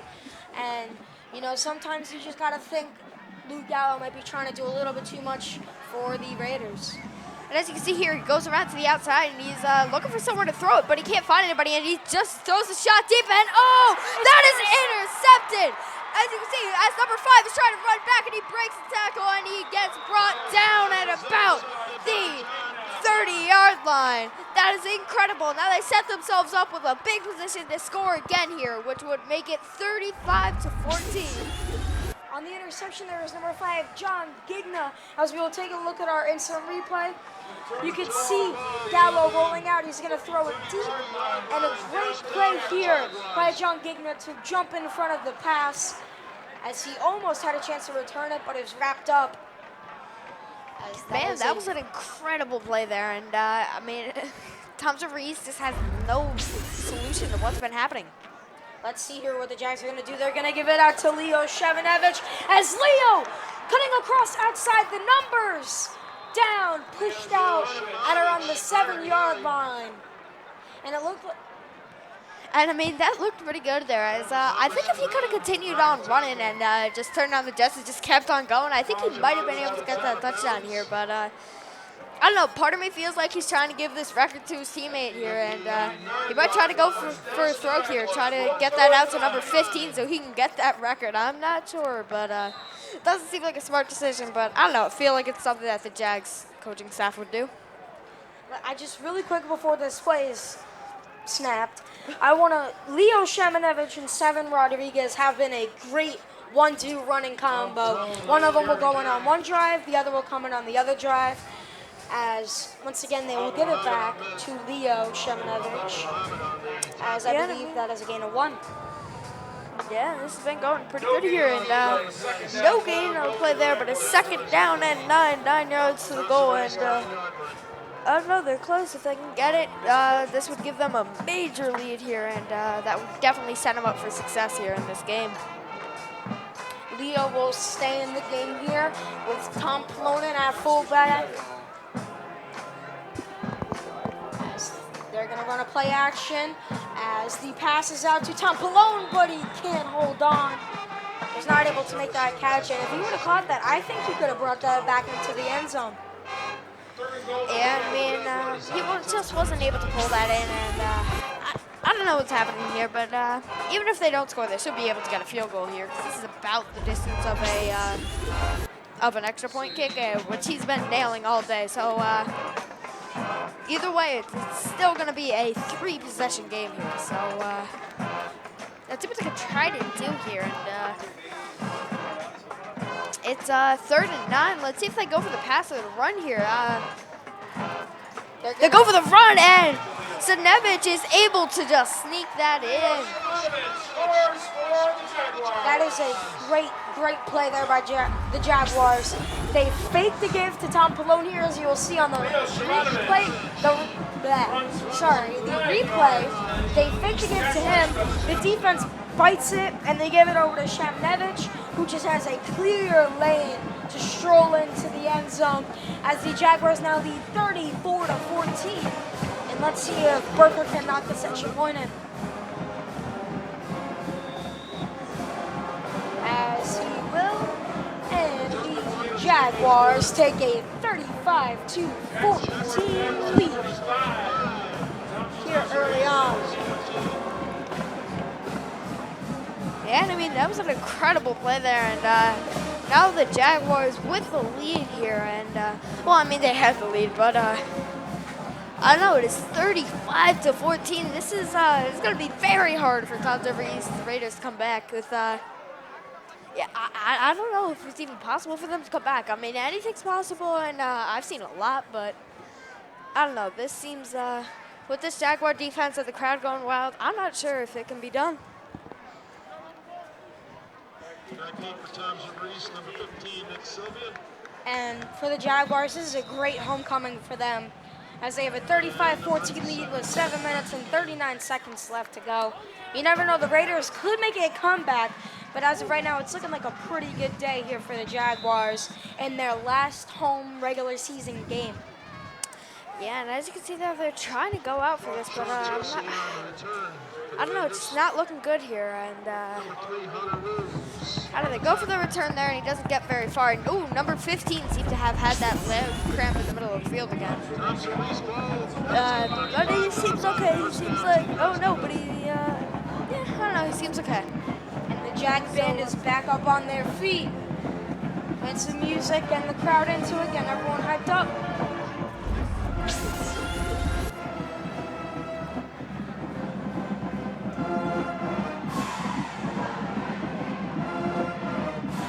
And as you can see here, they're definitely trying to move forward with this, but I don't know, they're just not able to move forward very much here. And I don't know, no matter how much they try, it's just not working out for them. And I don't know, I wish them all the luck in the world here, but I don't know, I think the Jags might be running away with this. As we can see that play again, he tries to go out, he throws it out to the outside, but he's just not able to get anywhere with it, as he was instantly wrapped up there. The Jaguars band, of course, going crazy along with the cheerleaders. And let's see what they can do here as they roll out to the right side. And let's see what this, oh, as he has nowhere to go. And he somehow is still alive out there, and he throws the ball. And it is broken up. Oh, and number 14 not looking good, so good here. Oh, but he is slow to get back up, but he does get back up. That was a great play by number 21, Chris Richardson. As here we will take a look on the replay. As Gallo rolls across, throws it, and a great play break up there by Chris Richardson. Yeah, that was an incredible play there, but I don't know.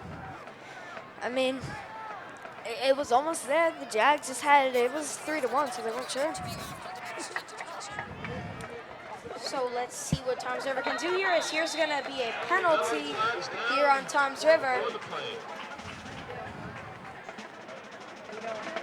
As instead, I think they're going to call it encroachment. They did. They called it encroachment. Oh, they change it now. It is a false start on the offense. That is number 15, the wide receiver, Ryan Gilmartin, with the penalty.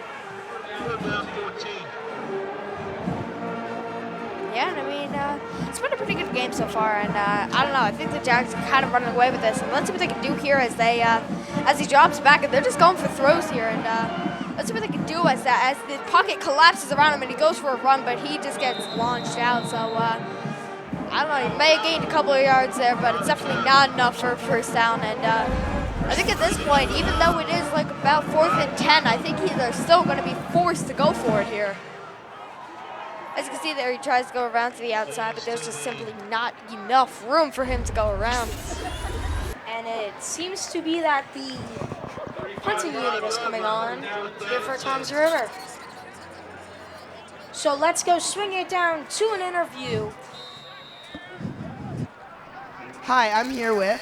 I'm Julia Raditsky. And I'm Klisten Altoff. And you guys are in color guard, which I have to say you guys did a great job. Yes, we did. Obviously. And I was talking to your fellow JMHS band before, and what is your favorite place that you guys participated at? Nationals, yeah, probably Nationals. Okay, you heard it. They like Nationals, and so did band. Back to you guys.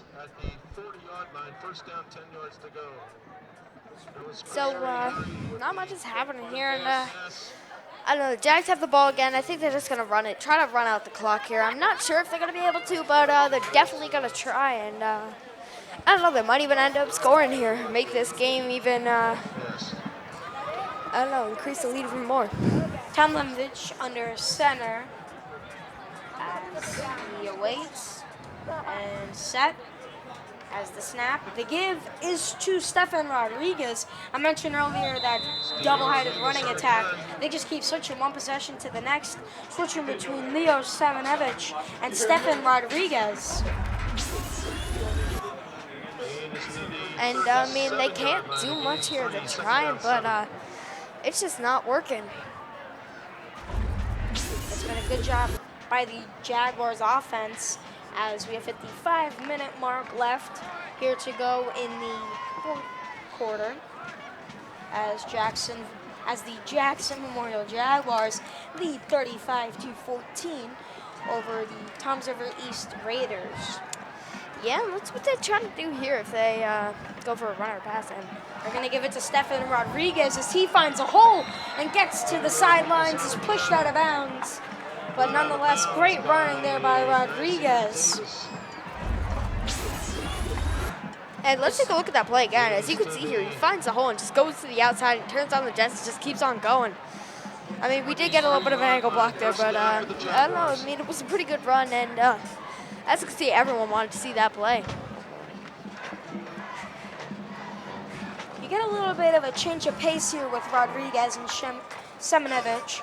Rodriguez is more of a fast-paced outside runner, and speaking of the outside runs, he's going to take it there. He's going to find the hole before he is wrapped up, but more Semenevich. He is more up the middle, you know, ground and pound, if you will, while Rodriguez is more of a speed guy who will try to get out in the open field. Yeah, and I mean, they just seem to keep on going here, and some of the big names tonight have been, I don't know, like some of the big names so far has definitely been Leo Sinovich, and Stephen Rodriguez has been doing great as well. AJ Tomhowicz is doing very good tonight, and even Matt Demore is, everyone's kicking in here, and everyone's going into full gear here as it is homecoming, and let's see what they can do here as number 2 goes around again, and he gets up close to this goal line, but he's not going to make it. That is Rodriguez on the carry there. Good game. As let's take a look at the replay here. Paloma's in motion. They run to that side, and good yardage there by Rodriguez, as that'll be a gain of 7. Down at the 5-yard line for a 2nd and 5. And so let's see what the Jaguars will pull out on this play. And if I were the Jaguars, even though you're at the 5 and you can get more points, I'd just stick with the run. Just let the clock run out. Yeah, that's definitely what they're going to try to do here. But, yep, if they score here, which they might have just done, I think it's a game over here. They will mark him a yard short, I believe. Yep, 28 would be hard to come back from. And I mean, right now they are down 21, and as you can see, they're just trying to pound it up the middle. They're really just looking for a, I mean, not necessarily a score, but they're just trying to waste their time on the clock. And I don't think the Raiders have used their timeouts yet, have they? I don't believe so, which I would interpret that as them just waving the white flag, if you will, just saying it's game over. Just let the Jaguars walk away with a win here, as they'll give it to Rodriguez, and he is in for the end zone. That's a touchdown. Stefan Rodriguez runs it right up the middle and falls forward into the end zone for a touchdown. And the Jaguars band doing what they do best and setting the tempo for the rest of the game. They're doing good. And I don't know, everything's going good right now. And it's 41-14, Jags in the lead here. And man, I don't know, the game's definitely nearing its edge, and I don't think anyone can come back from this. And the extra point is good, and that makes it 42-14. There's not much left for them to do in this game. I mean, at this point, I think they've already waved the white flag, but I don't know.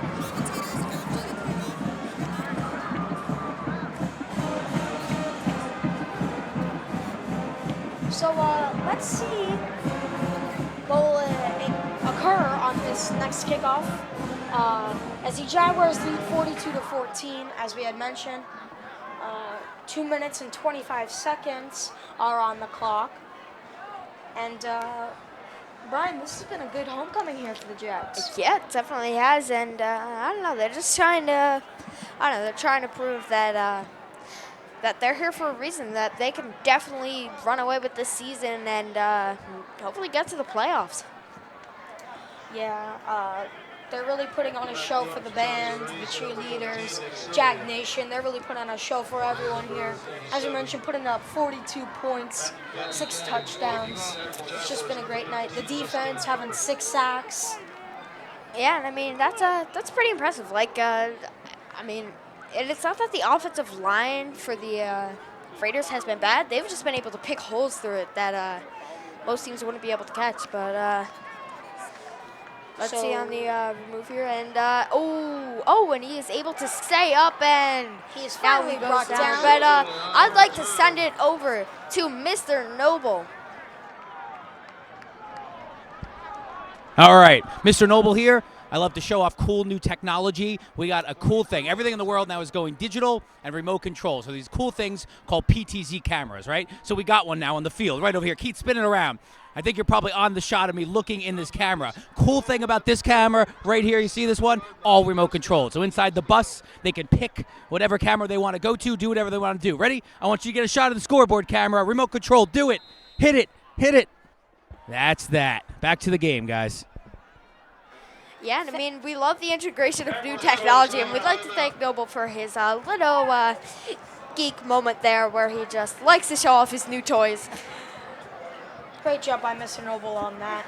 And let's see what Tom Zerber will do as the refs will mark the ball at the 26 or 27, I believe. Yeah, and I mean, it's been a pretty good game here, and I don't know, it's nearing towards the end. 2 minutes and 14 seconds left. They're at their own 27-yard line. Not much left to do here, so they just might be throwing the white flag here. They might go for runs, but I don't know.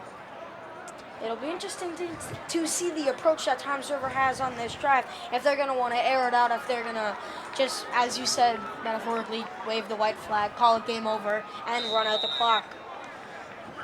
Yeah, and I mean, it's definitely our decision here, because I mean, at this point, 28 points is near impossible to come back from in 2 minutes. So, but at the same time, you know, you never want to be the team to, you know, give up and say, "Oh, yeah, we're done. We're giving up."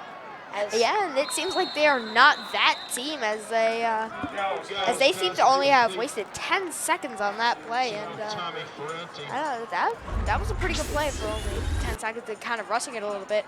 But as you can see here, he tries to look to the outside, he throws it out there, and he gets a reception, and everyone thought he went down there, but he just bounced off that tackle. Yeah, I mean, number 44, Tommy Farron, he's had a great game. He's been great in the passing and ground game. That's been one of the bright spots for this Tom Zerber team.